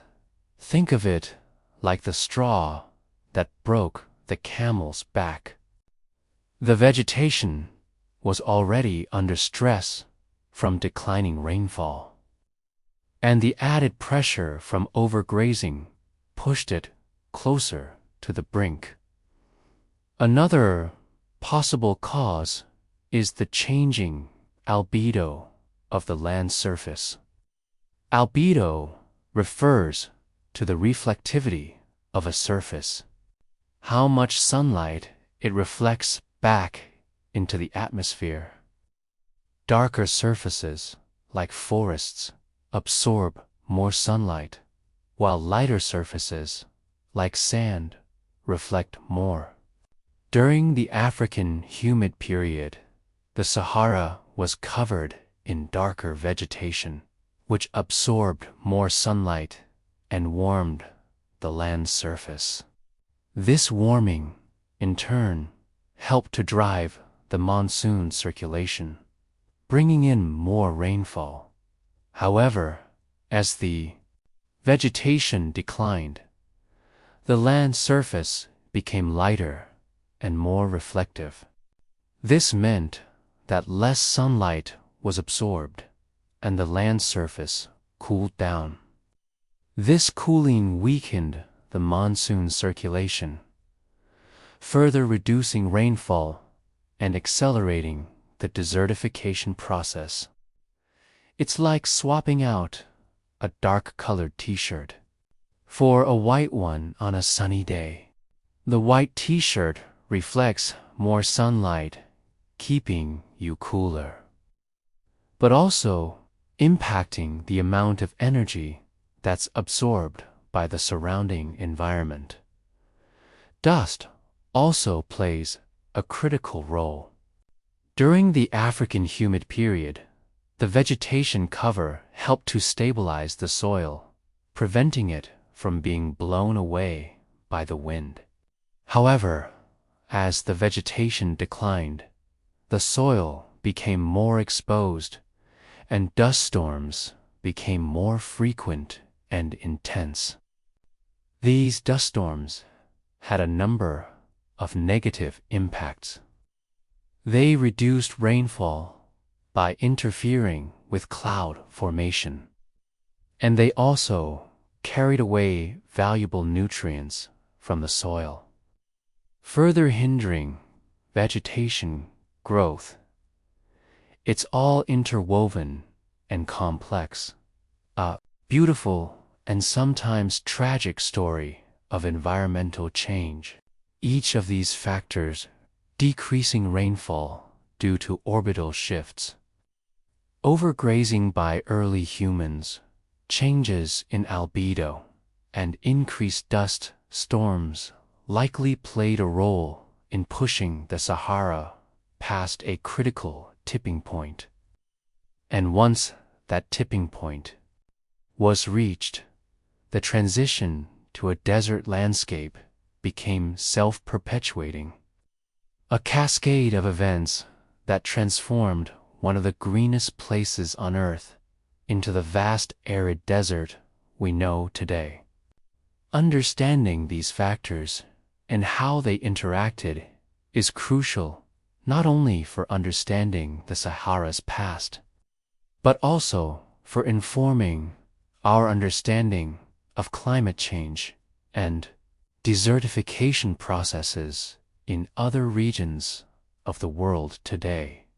So, here, we are standing at the precipice of understanding. We've seen the Sahara transform from a lush, vibrant landscape teeming with life to the arid, unforgiving expanse we know today. We've explored the orbital mechanics, the shifting monsoons, and the rise and fall of massive lakes. But the crucial question remains: what triggered the desert's dramatic return?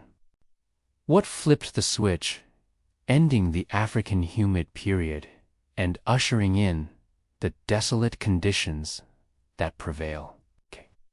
The answer, as is often the case with complex climate systems, isn't simple. It's not a single catastrophic event, but rather a confluence of factors, a delicate dance of natural processes that ultimately led to a tipping point. Imagine a finely balanced scale with the forces of humidity and aridity locked in equilibrium.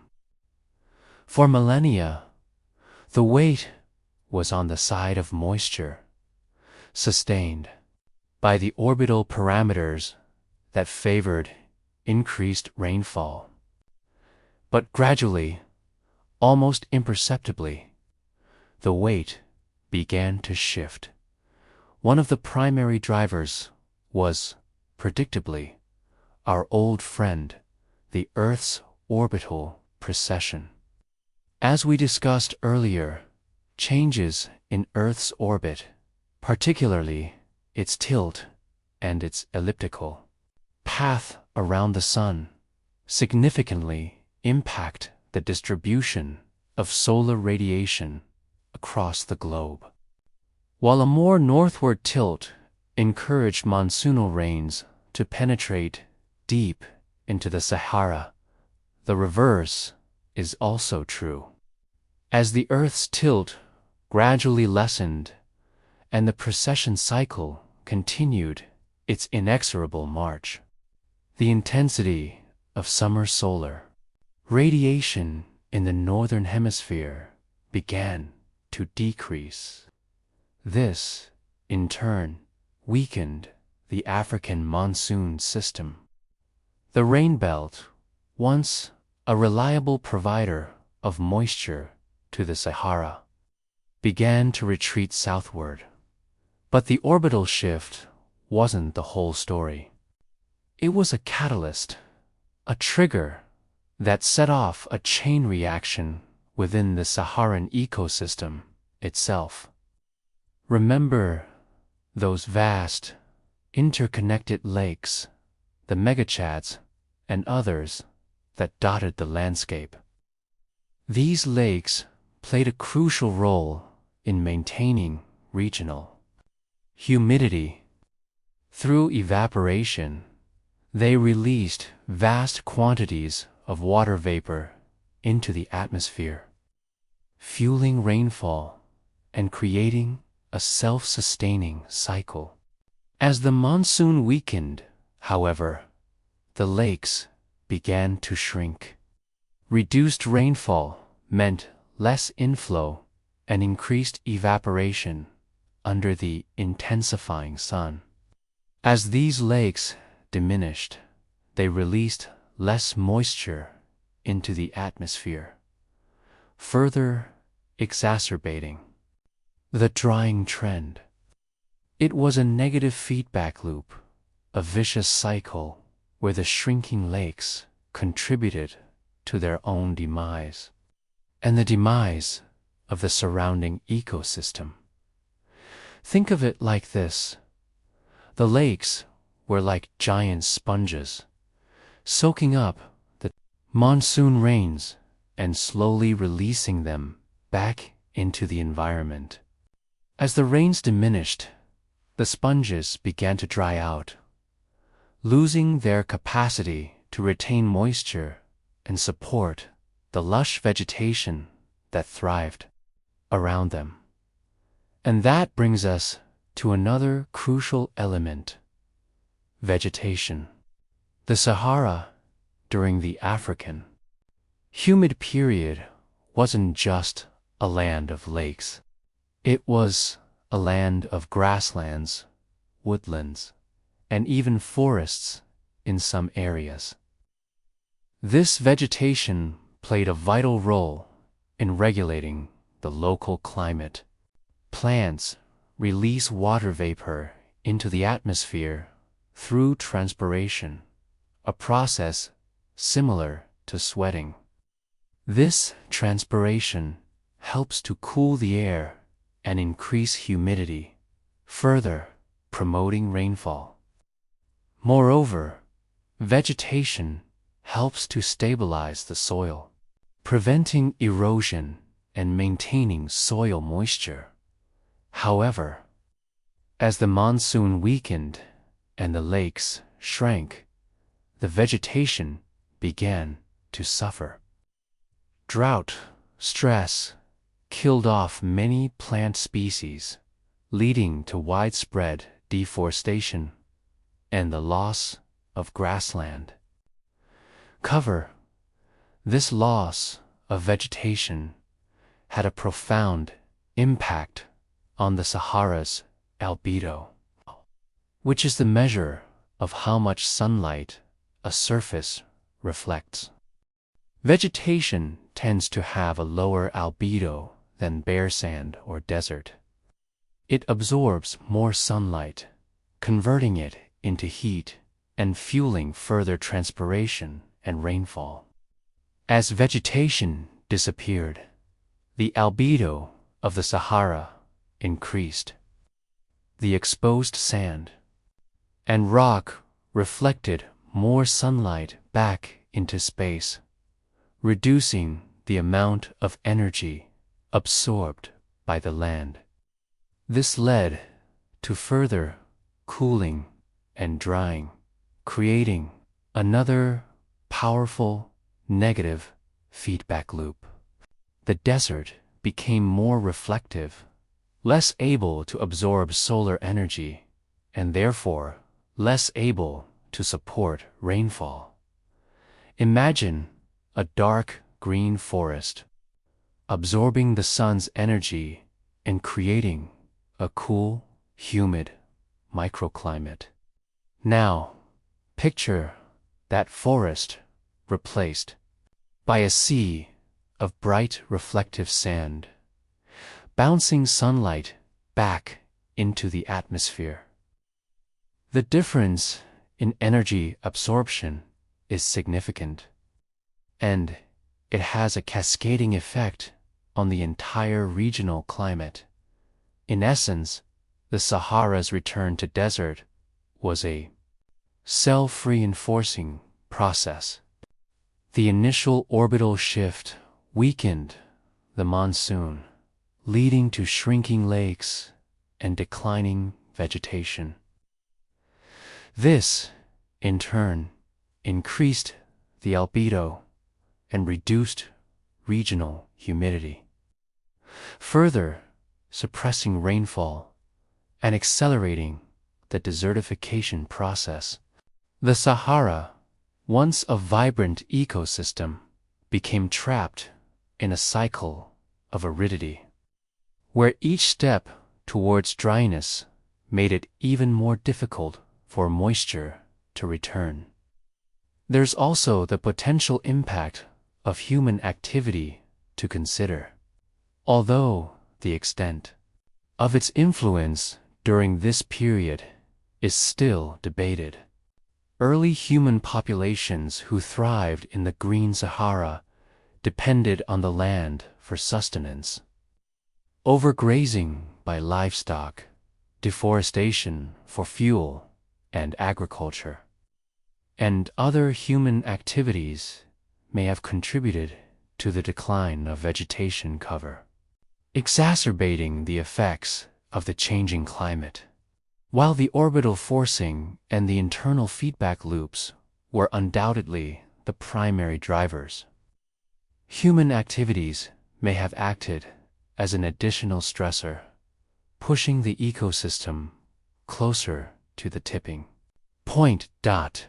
So, the mystery of the desert's return isn't a mystery at all, but rather a complex interplay of natural forces, a subtle shift in Earth's orbit, amplified by a series of cascading effects within the Saharan ecosystem, ultimately transformed a green paradise into the arid landscape we know today.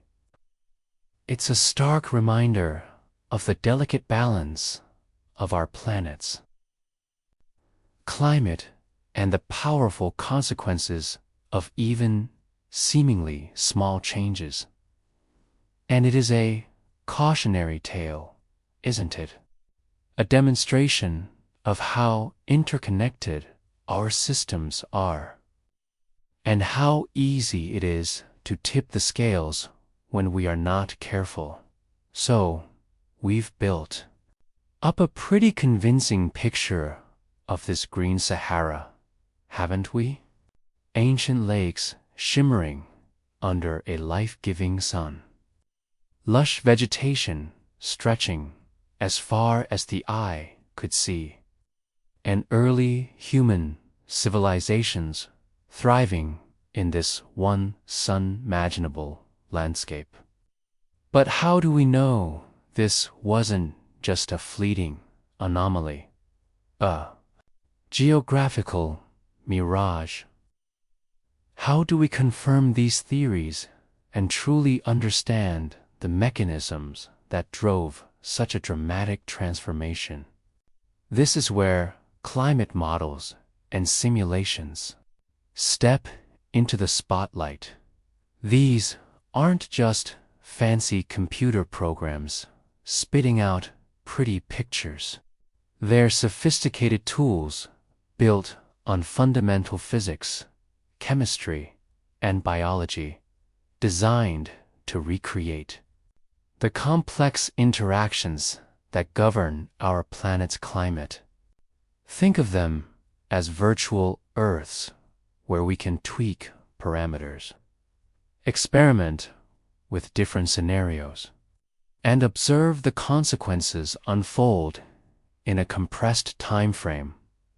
The core principle behind climate modeling is to represent the Earth's system atmosphere, oceans, land surface, and ice as a grid of interconnected cells. Each cell is governed by a set of equations that describe the flow of energy and matter, the exchange of heat and moisture, and the interactions between different components. by solving these equations simultaneously for every cell. The model can simulate the evolution of the climate over time now. To recreate the Green Sahara, scientists feed these models with specific information about the past. This includes things like the Earth's orbital parameters. Remember those wobbles we talked about that alter the distribution of solar radiation, the concentration of greenhouse gases in the atmosphere, and the configuration of continents. Of course, there's inherent uncertainty in these past conditions. And other paleoclimate archives to constrain the models as much as possible. One of the critical parameters is the Earth's axial tilt or obliquity. As we discussed earlier, a higher obliquity leads to increased solar radiation in the northern hemisphere during the summer months. This, in turn, strengthens the African monsoon, drawing moisture further north and into the Sahara. Climate models allow us to quantify precisely how much rainfall increase results from a given change in obliquity. We can run simulations with different obliquity values and see how the simulated Sahara responds. But it's not just about orbital parameters. The models also need to account for the role of vegetation. Remember that positive feedback loop we discussed, where vegetation enhances rainfall and further vegetation growth. Climate models capture this interaction by simulating the exchange of water and energy between the land surface and the atmosphere. When vegetation is present, it transpires water into the atmosphere, increasing humidity and promoting cloud formation, which ultimately leads to more rainfall. This is all captured mathematically within the models. So, what happens when we run these simulations? Well, the results are pretty remarkable. When climate models are forced with the orbital conditions of the African humid period, and when they allow for the presence of vegetation, they consistently simulate a much wetter Sahara. Rainfall increases dramatically. Rivers flow where there are now only dry wadis, and vegetation spreads across vast areas of the desert.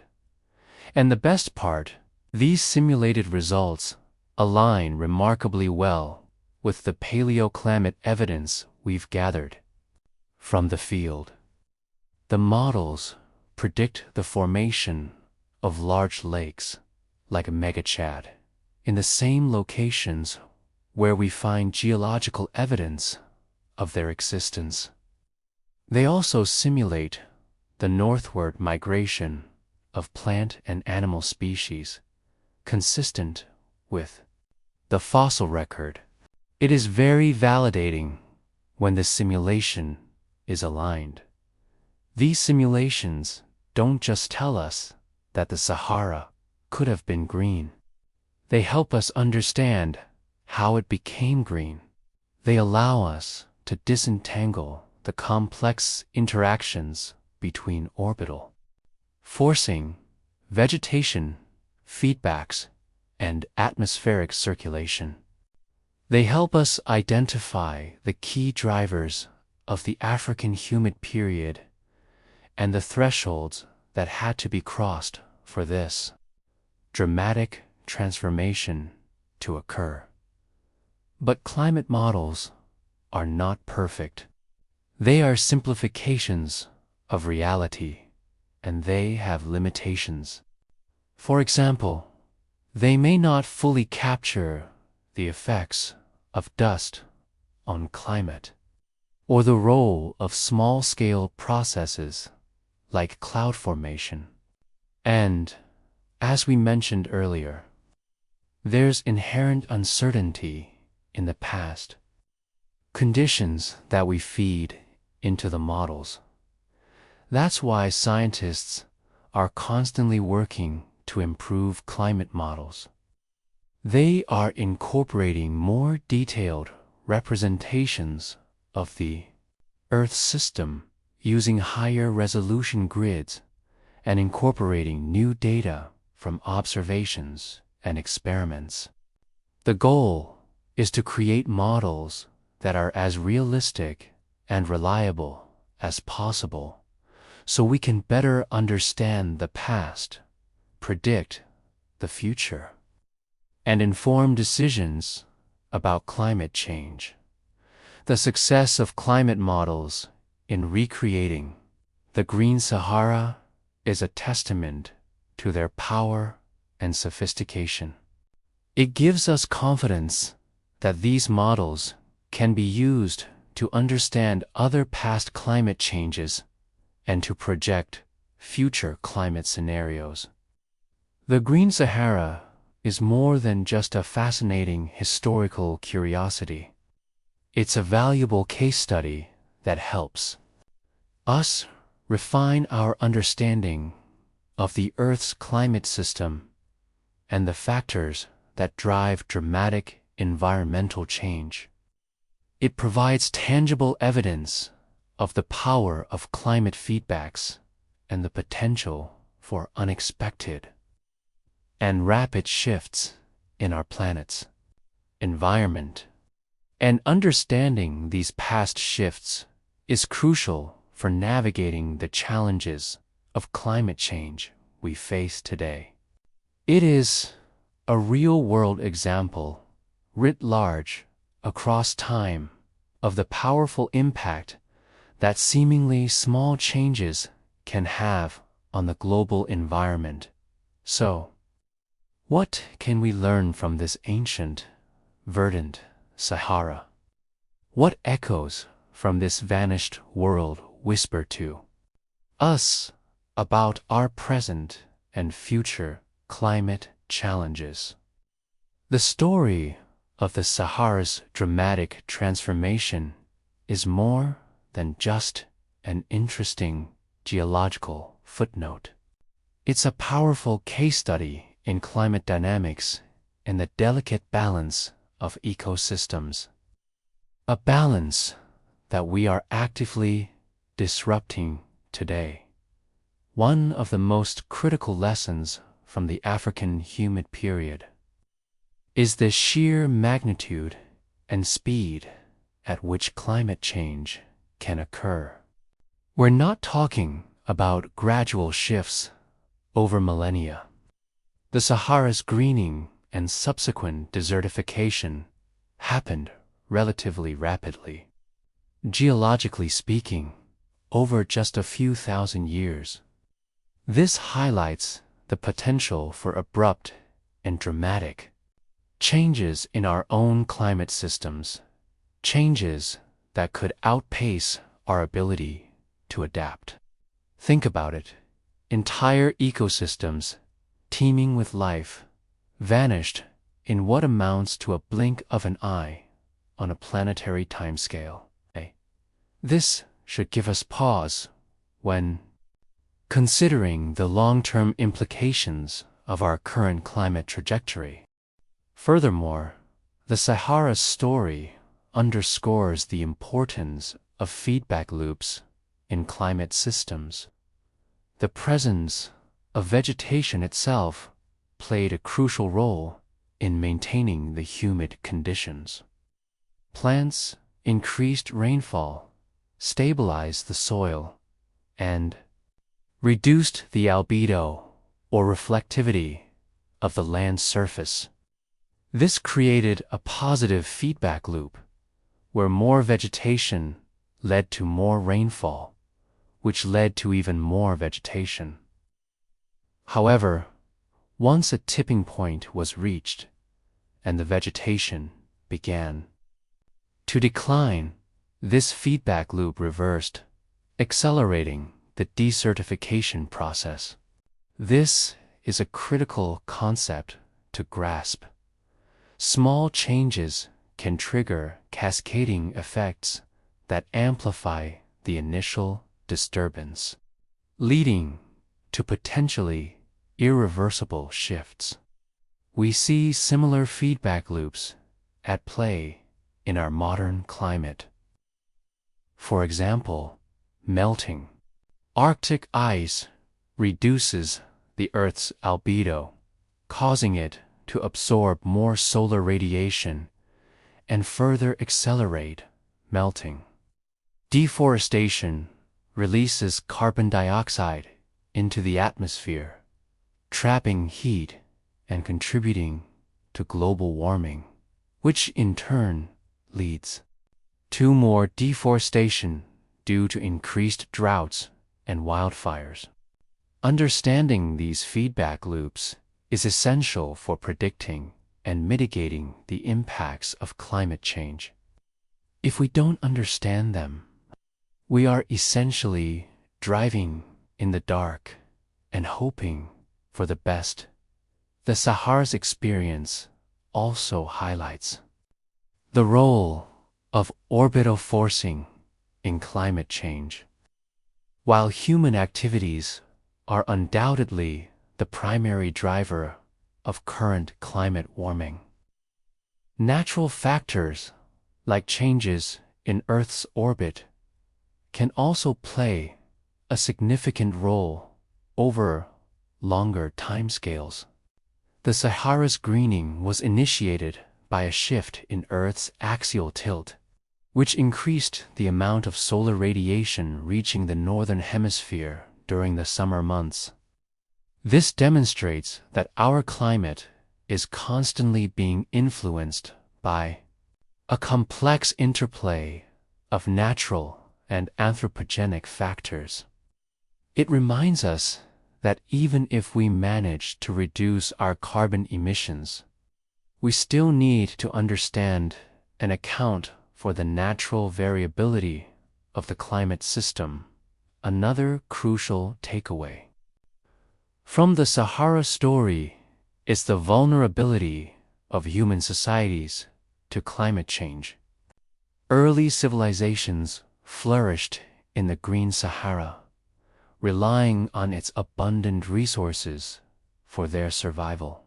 However, when the climate shifted and the desert returned, these societies were forced to adapt, migrate, or face collapse.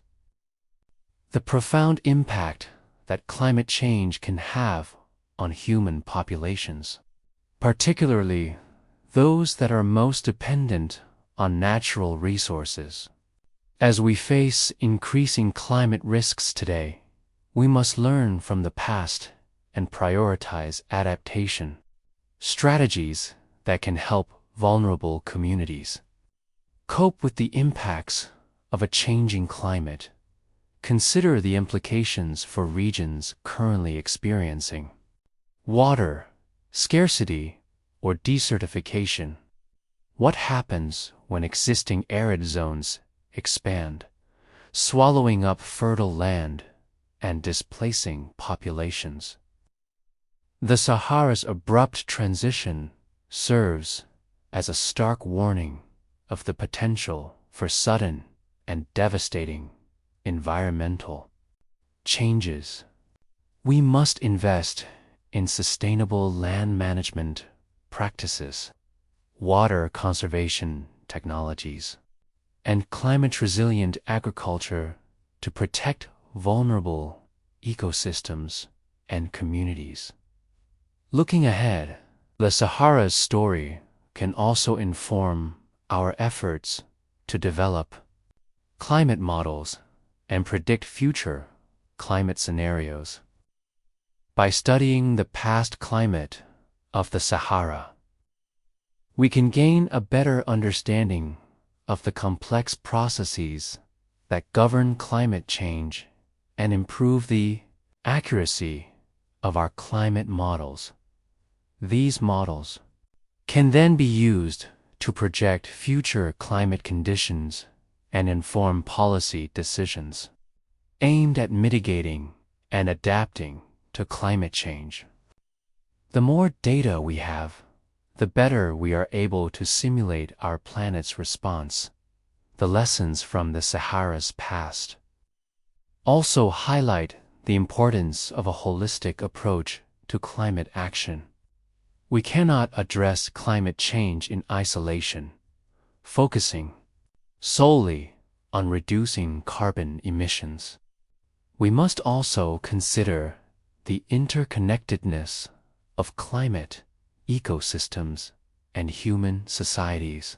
Protecting and restoring forests, promoting sustainable agriculture, and investing in renewable energy are all essential components of a comprehensive climate strategy.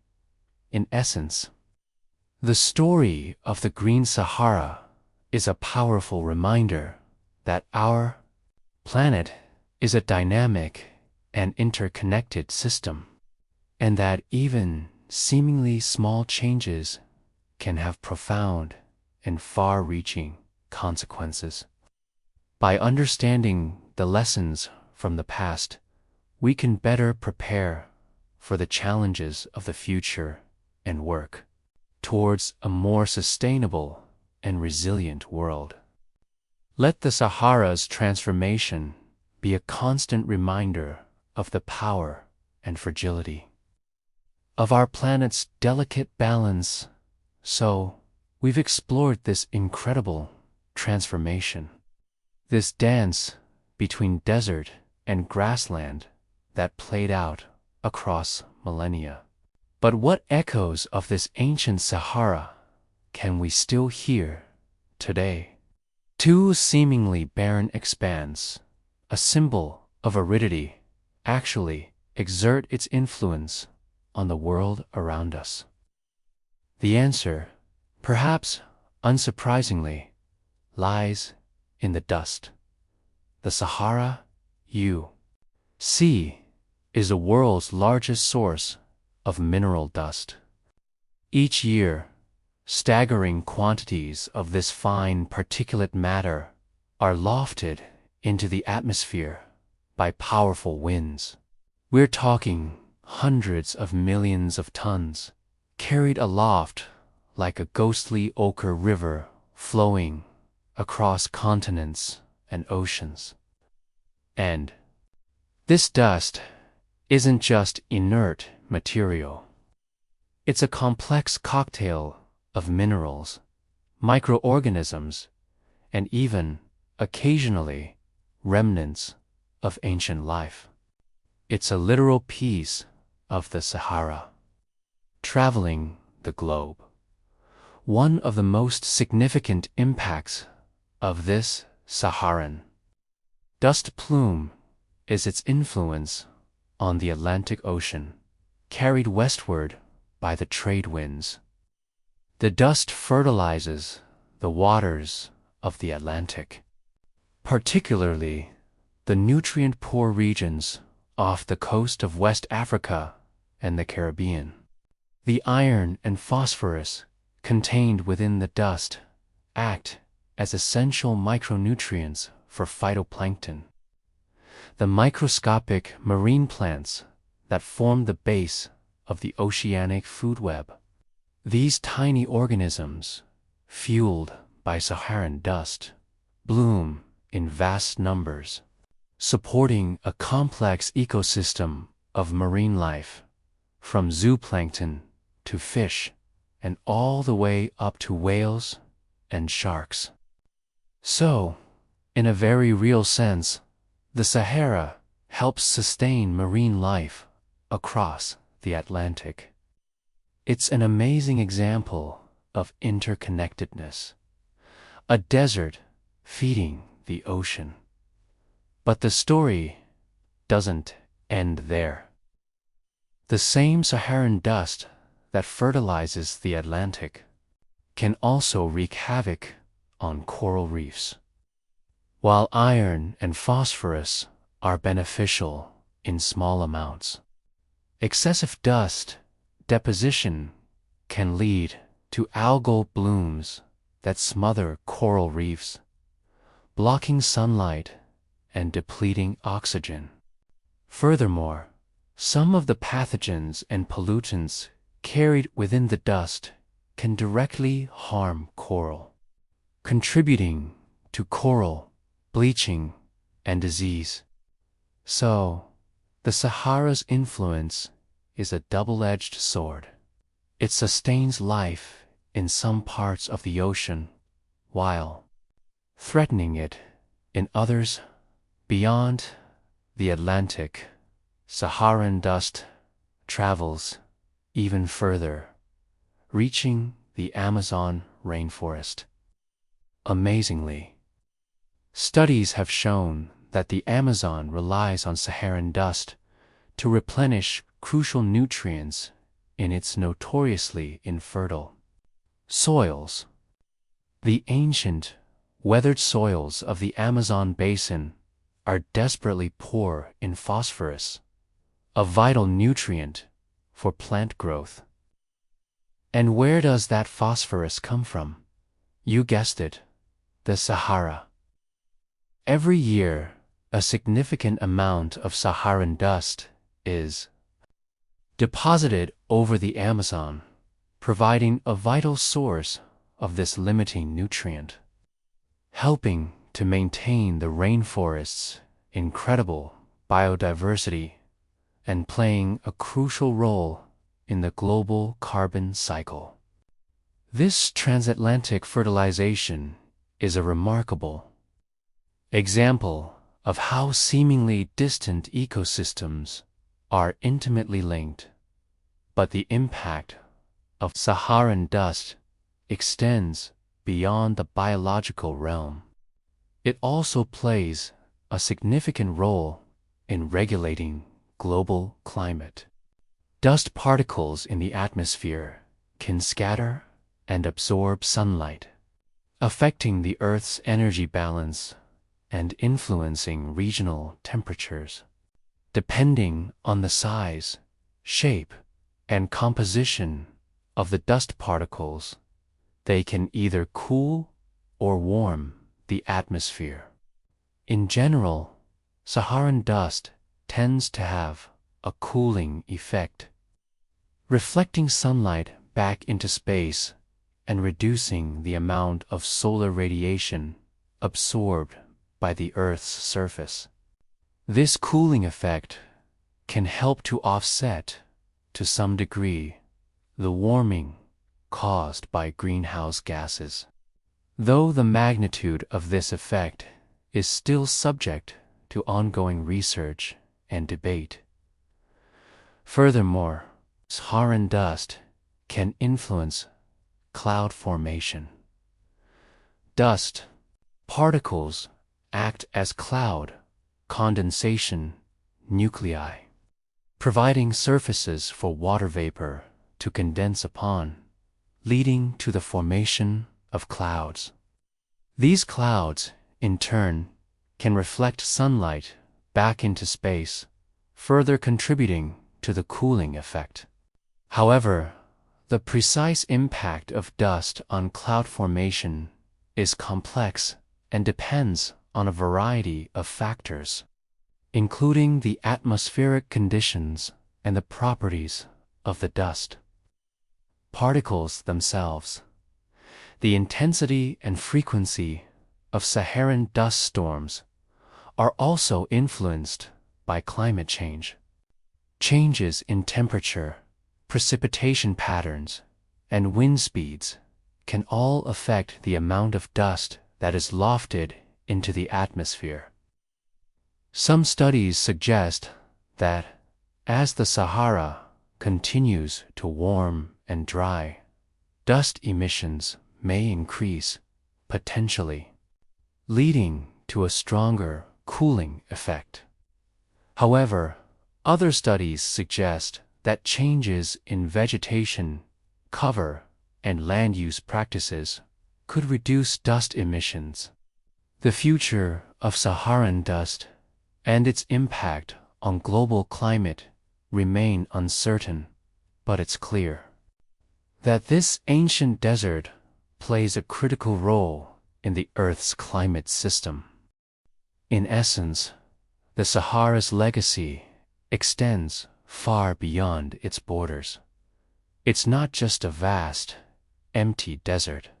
It's an active participant in global processes influencing oceanic ecosystems, fertilizing rainforests, and regulating climate.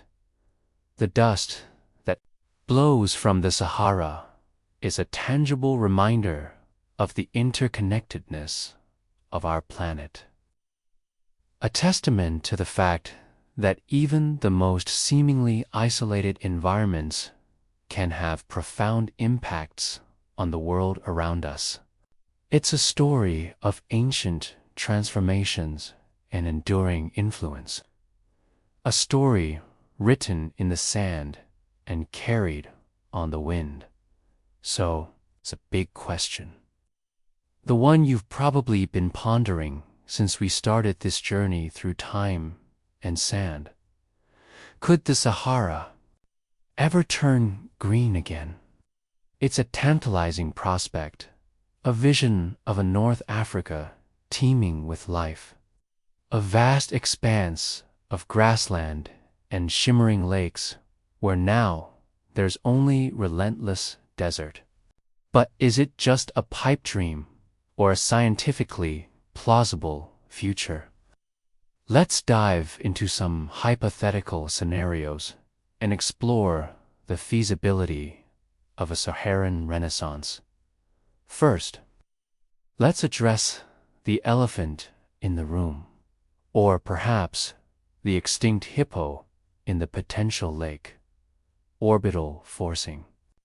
Remember how the Earth's axial tilt and orbital precession played a crucial role in triggering the African humid period.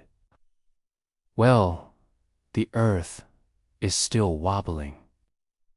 These cycles are ongoing, albeit on a grand geological timescale. In roughly 10,000 years, our planet's orientation will once again be in a position that favors increased solar radiation in the northern hemisphere. During the summer months, this, theoretically, could lead to a resurgence of the monsoon system and a northward shift of the intertropical convergence zone, bringing more rain to the Sahara. However, there's a significant caveat. Unlike the past, we now have the undeniable presence of human-induced climate change to contend with. Global warming is already disrupting established weather patterns, intensifying extreme events, and altering rainfall distribution worldwide. The impact on the monsoon system is complex and still subject to intense research. Some models predict an intensification of monsoons in certain regions, while others suggest a weakening or a shift in their geographical range. It's therefore uncertain whether the natural orbital cycles will be sufficient to overcome the destabilizing effects of climate change and trigger a sustained greening of the Sahara. But let's imagine, for a moment, that climate change can be mitigated and that the orbital cycles do indeed favor increased rainfall. What else would need to happen?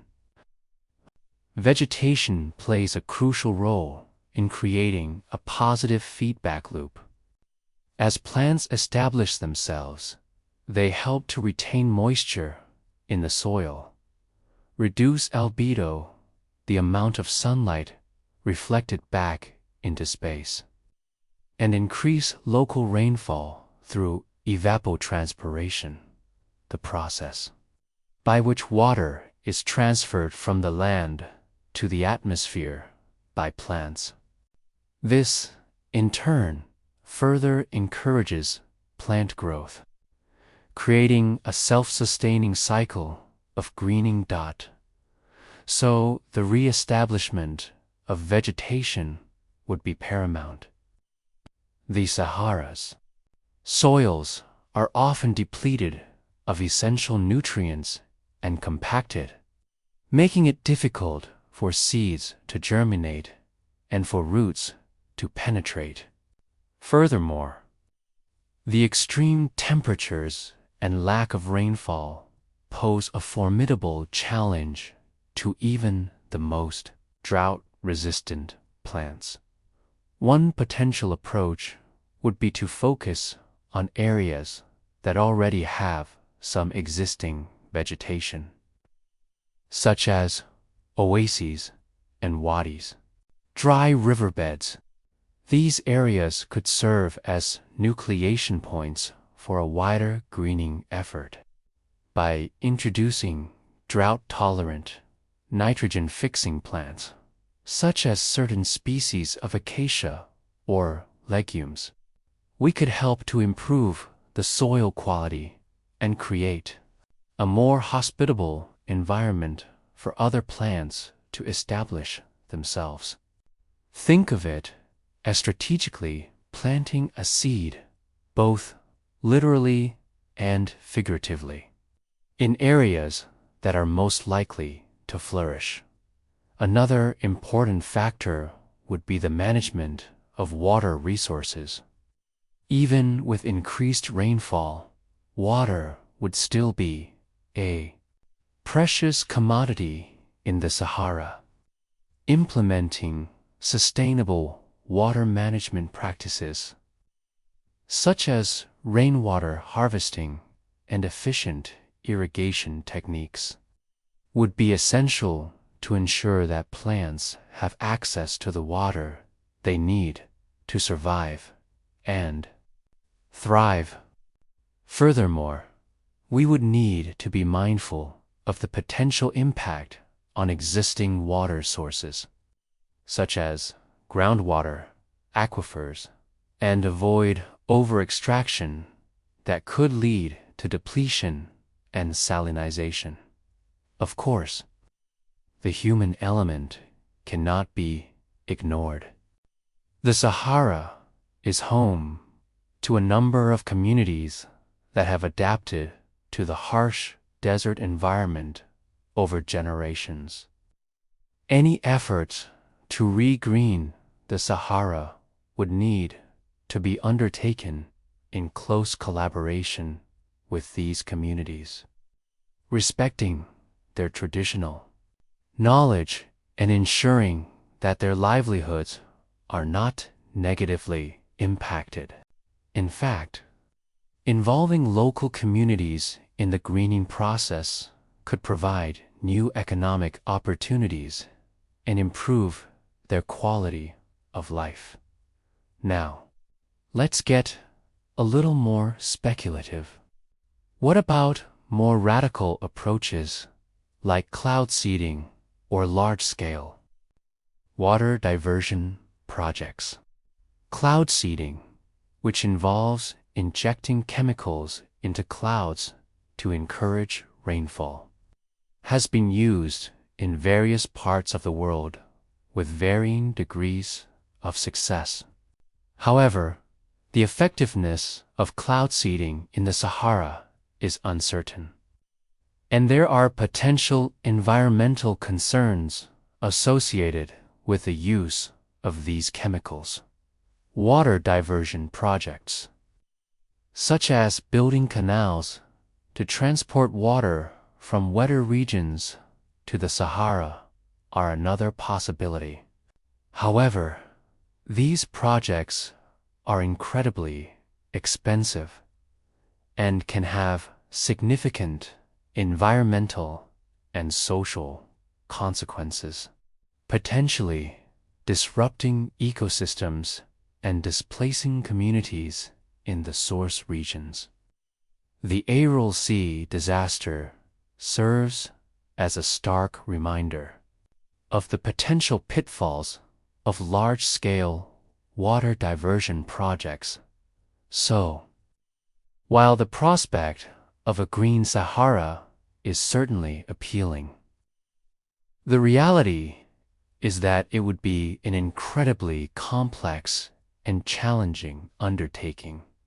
It would require a combination of favorable orbital cycles, significant reductions in greenhouse gas emissions, careful land management practices, sustainable water management, and close collaboration with local communities. And even then, there's no guarantee of success. But even if a full-scale greening of the Sahara remains elusive, there are still many things we can do to improve the environmental conditions in the region and enhance the resilience of local communities. By focusing on sustainable agriculture, reforestation efforts, and water conservation, we can help to create a more sustainable and prosperous future for the Sahara and its people. And who knows, perhaps one day, future generations will witness a Sahara that is significantly greener than it is today. A testament to our ability to learn from the past and shape a more sustainable future. So, could we actually bring back the Green Sahara? The idea, while seemingly far-fetched, has captured the imagination of scientists and policymakers alike. But unlike simply wishing for rain, we're talking about serious, large-scale geoengineering, deliberate interventions designed to manipulate Earth's climate.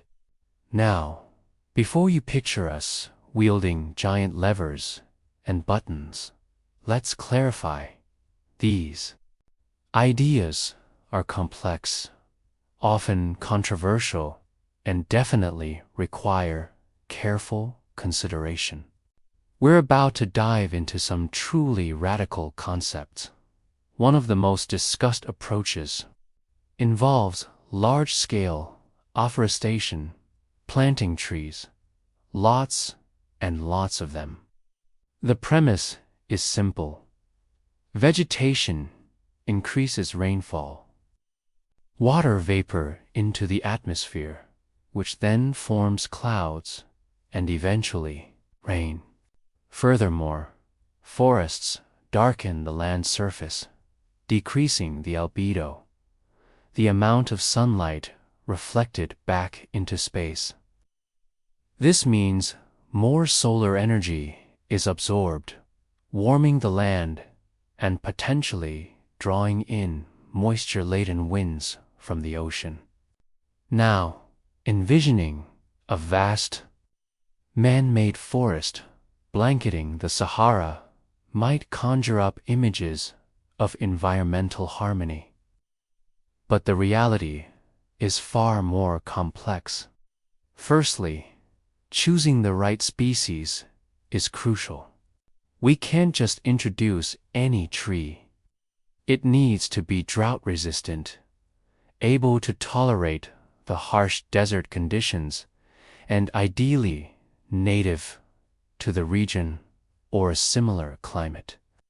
Introducing non-native species can have disastrous consequences, disrupting local ecosystems and potentially causing more harm than good. Then there's the sheer scale of the project. We're talking about planting billions, perhaps trillions, of trees across one of the largest deserts on Earth. The logistics of such an undertaking are mind-boggling. requiring immense resources, infrastructure, and international cooperation. Where would the water come from to initially support these saplings? How would we ensure their long-term survival in the face of extreme heat and limited rainfall? Another idea, even more ambitious, involves cloud seeding. This technique aims to artificially enhance rainfall by dispersing substances like silver, iodide into clouds, providing nuclei around which water droplets can condense and form rain. The effectiveness of cloud seeding is still debated, and its application in the Sahara would present significant challenges. We'd need a consistent source of clouds to seed, which is far from guaranteed in a desert environment. Furthermore, the long-term environmental impact of dispersing chemicals into the atmosphere is not fully understood. There are concerns about potential toxicity and the disruption of natural weather patterns. Perhaps a less direct approach would be to focus on managing water resources more effectively. This could involve constructing large-scale irrigation systems, drawing water from underground aquifers, or desalinating seawater. The great man-made river in Libya, while controversial, serves as an example, albeit on a smaller scale. However, these projects are incredibly expensive and energy-intensive. Desalination, in particular, requires vast amounts of energy, often generated from fossil fuels, which could contribute to climate change, undermining the very goal of regreening the Sahara. Moreover, unsustainable water extraction can deplete aquifers, leading to land subsidence and other environmental problems. Another intriguing proposal involves mimicking the effect of the African humid period by manipulating ocean currents. During that era, changes in Earth's orbit led to a stronger African monsoon, bringing more rainfall to the Sahara. Some scientists have suggested that we could potentially recreate this effect by strategically placing underwater barriers or pumps to alter ocean circulation patterns, diverting warm, moist air towards the Sahara. The challenge here lies in the complexity of ocean currents and the potential for unintended consequences. Disrupting these currents could have far-reaching effects on global climate, potentially impacting rainfall patterns in other regions or even triggering extreme weather events. A slightly less hands-on approach could be focusing on dust suppression. Remember how we discussed the albedo effect and how dust contributes to it. By reducing the amount of dust blowing off the Sahara, we could lower the albedo and encourage more rainfall. This could be achieved through various methods, such as stabilizing sand dunes with vegetation or applying dust suppressants. However, the effectiveness of these measures is limited, and they don't address the underlying problem of desertification. They're more of a band-aid solution than a fundamental fix. Finally, let's touch on solar radiation management, SRM. an extremely controversial category of geoengineering techniques. SRM aims to reflect sunlight back into space, effectively cooling the planet. One proposed method involves injecting sulfate aerosols into the stratosphere, mimicking the cooling effect of volcanic eruptions. This could potentially reduce global temperatures and increase rainfall in the Sahara. However, SRM is highly risky. It doesn't address the root cause of climate change, greenhouse gas emissions, and it could have unpredictable and potentially catastrophic side effects. It's a bit like treating a fever with ice. It might lower the temperature temporarily, but it doesn't cure the underlying infection, and it could even make things worse. Plus, if we were to stop the process, there could be a rapid warming effect, and that would be catastrophic. Ultimately, regreening the Sahara is not a simple engineering problem. It's a complex interplay of climate, ecology, economics, and politics. While geoengineering offers tantalizing possibilities, it also carries significant risks. Before we even consider implementing these radical ideas, we need a much deeper understanding of the Sahara's climate system, the potential impacts on the global environment, and the ethical implications of deliberately manipulating Earth's climate. Perhaps the best approach is a combination of smaller, more localized interventions combined with global efforts to reduce greenhouse gas emissions. The truth is, the most effective way to help the Sahara may be to heal the planet as a whole. And now, let's pause our scientific journey through the Sahara's transformation for a moment. Let's allow ourselves a broader perspective, a quiet meditation, if you will, on the very nature of time and the relentless, beautiful, and often surprising changes that sculpt our planet.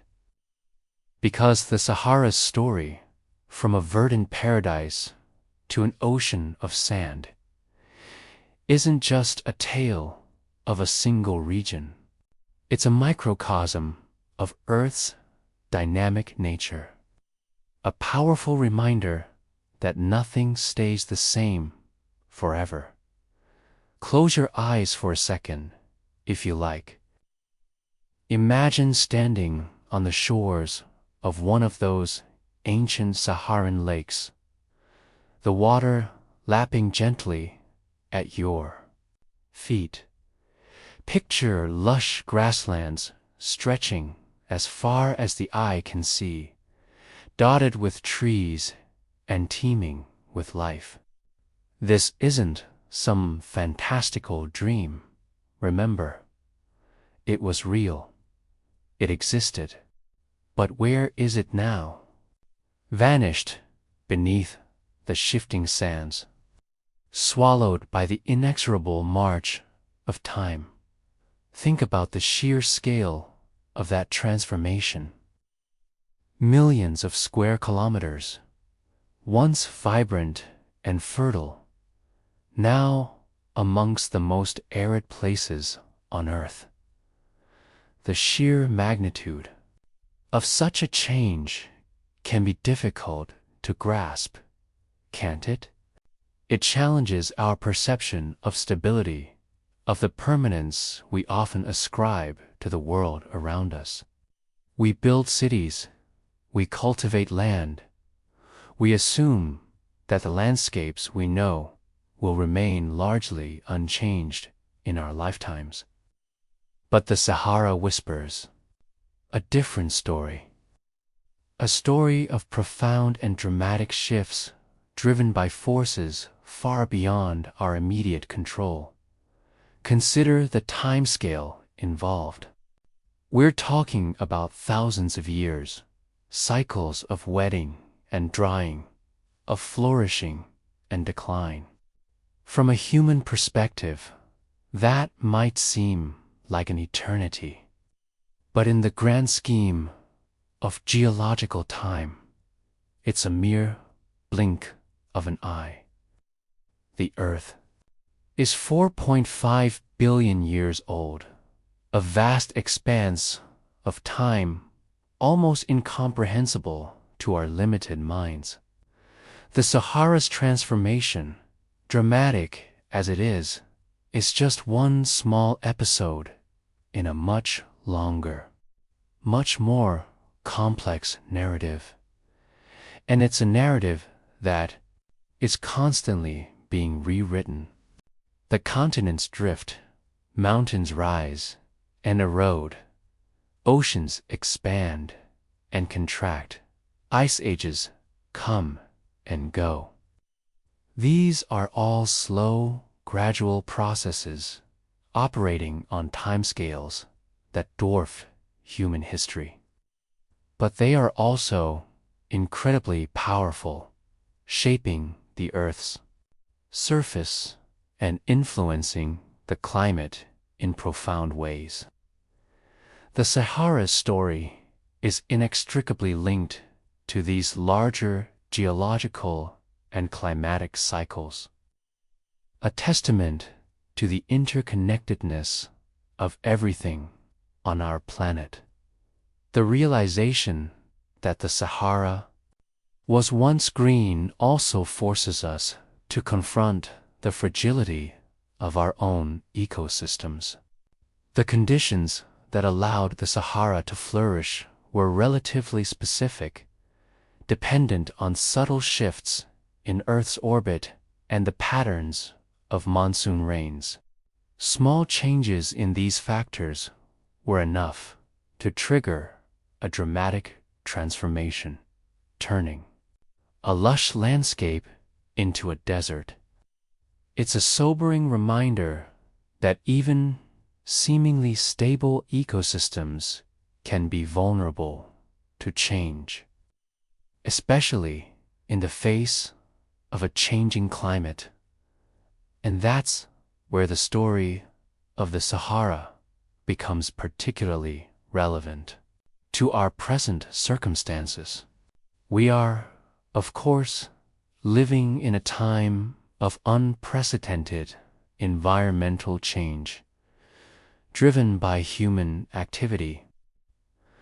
The burning of fossil fuels, deforestation, and other activities are releasing vast amounts of greenhouse gases into the atmosphere, causing the planet to warm at an alarming rate.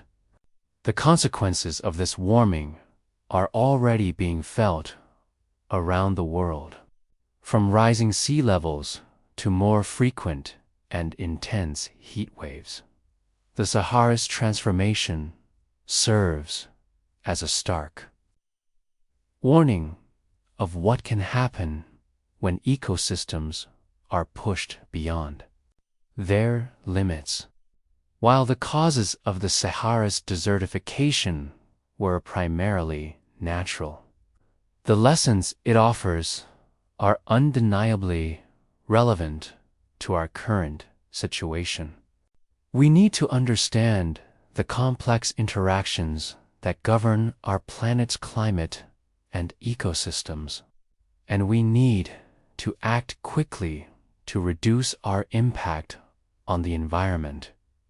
Looking back at the fossil records, we see evidence of animals that roamed a very different Sahara. Giraffes, elephants, crocodiles, hippos, all thriving in a landscape that is now completely inhospitable to them. These creatures are a poignant reminder of what has been lost, of the biodiversity that once flourished in this region. But they also offer a glimmer of hope, a suggestion that even the most arid environments can be transformed with the right conditions. So, what does the Sahara story ultimately teach us? It teaches us humility, a recognition of our place within the vastness of time and the complexity of nature. It teaches us resilience, an understanding that even in the face of dramatic change, life can find a way to adapt and endure. And it teaches us responsibility, a recognition that our actions have consequences, and that we have a duty to protect the planet for future generations. Let the image of a green Sahara linger in your mind. Let it serve as a reminder of the power of change, the fragility of ecosystems, and the importance of understanding and respecting the delicate balance of our planet. The desert holds within it the secrets of a different time, a time when rain fell and life thrived. Perhaps by studying its past, we can gain a better understanding of our present and a clearer vision for our future. And as we drift off to sleep, let's carry with us the weight of the Sahara's tale and the responsibility to ensure a better ending for our own Datso. As we reach the end of our journey across the ancient, watery Sahara, it's hard not to feel a sense of awe. We've traced the footprints of bygone civilizations, listened to the whispers of long-lost lakes, and witnessed the dramatic transformation of an entire landscape. The Sahara, now synonymous with endless sand dunes and scorching heat, once thrived as a lush, vibrant ecosystem teeming with life. It's a stark reminder that our planet is anything but static. It's a dynamic, ever-evolving system where even the most seemingly permanent features can undergo radical change. The story of the Green Sahara is not just a fascinating geological and climatological puzzle. It's a profound lesson in the power of nature.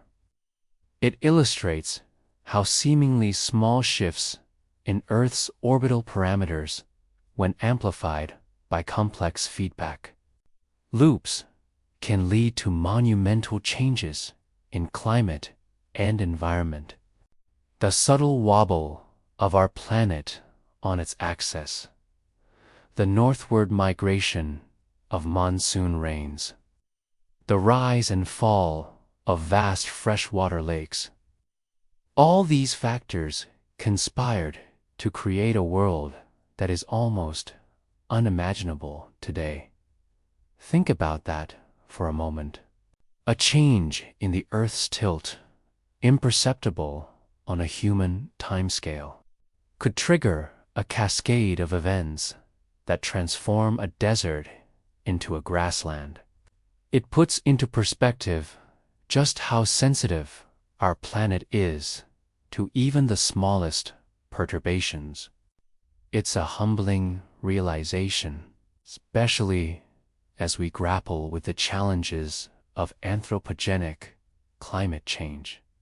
And while the Sahara's green phase ultimately came to an end, its legacy continues to shape our world. The dust that blows from the Sahara across the Atlantic fertilizes the Amazon rainforest, providing essential nutrients that sustain its incredible biodiversity. The Sahara's influence extends far beyond its borders, impacting global climate patterns and ocean currents in ways that we are only beginning to understand. The rise and fall of the Green Sahara also underscores the importance of vegetation in Wang, regulating climate. The presence of plants creates a positive feedback loop where increased rainfall promotes vegetation growth, which in turn further enhances rainfall. Conversely, the loss of vegetation can trigger a negative feedback loop, leading to desertification and drought. This dynamic interplay between vegetation and climate highlights the delicate balance that sustains life on Earth. So, what does the Sahara's story tell us about our own future? Well, it serves as a cautionary tale, reminding us that even seemingly stable ecosystems can be vulnerable to abrupt and irreversible change.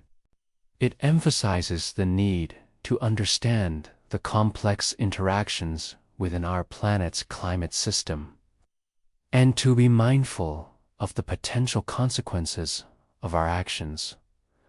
But it also offers a glimmer of hope. The fact that the Sahara could transform into a lush, green landscape suggests that even the most degraded environments can be restored, given the right conditions. While regreening the Sahara may not be feasible in the immediate future, it's a reminder that nature has a remarkable capacity for resilience and regeneration. And perhaps that's the most important takeaway from the Sahara story: the power of nature to surprise us, to challenge our assumptions, and to remind us of our place within a vast and interconnected web of life. It's a story etched in sand, written in the fossil record, and whispered on the winds of time. It's a story that deserves to be heard, not just for its scientific significance, but for its profound implications for our understanding of ourselves and our planet. So, the next time you see a picture of the Sahara, remember that it's not just a barren wasteland. It's a place with a hidden history, a story of dramatic transformation, and a testament to the enduring power of nature. It's a reminder that our planet is constantly evolving and that the future is not predetermined. It is, at least in part, ours to shape. And with a deeper understanding of the past, we can make informed choices that will help us create a more sustainable and equitable future for all. Thank you for joining me on this journey. I hope you found it insightful.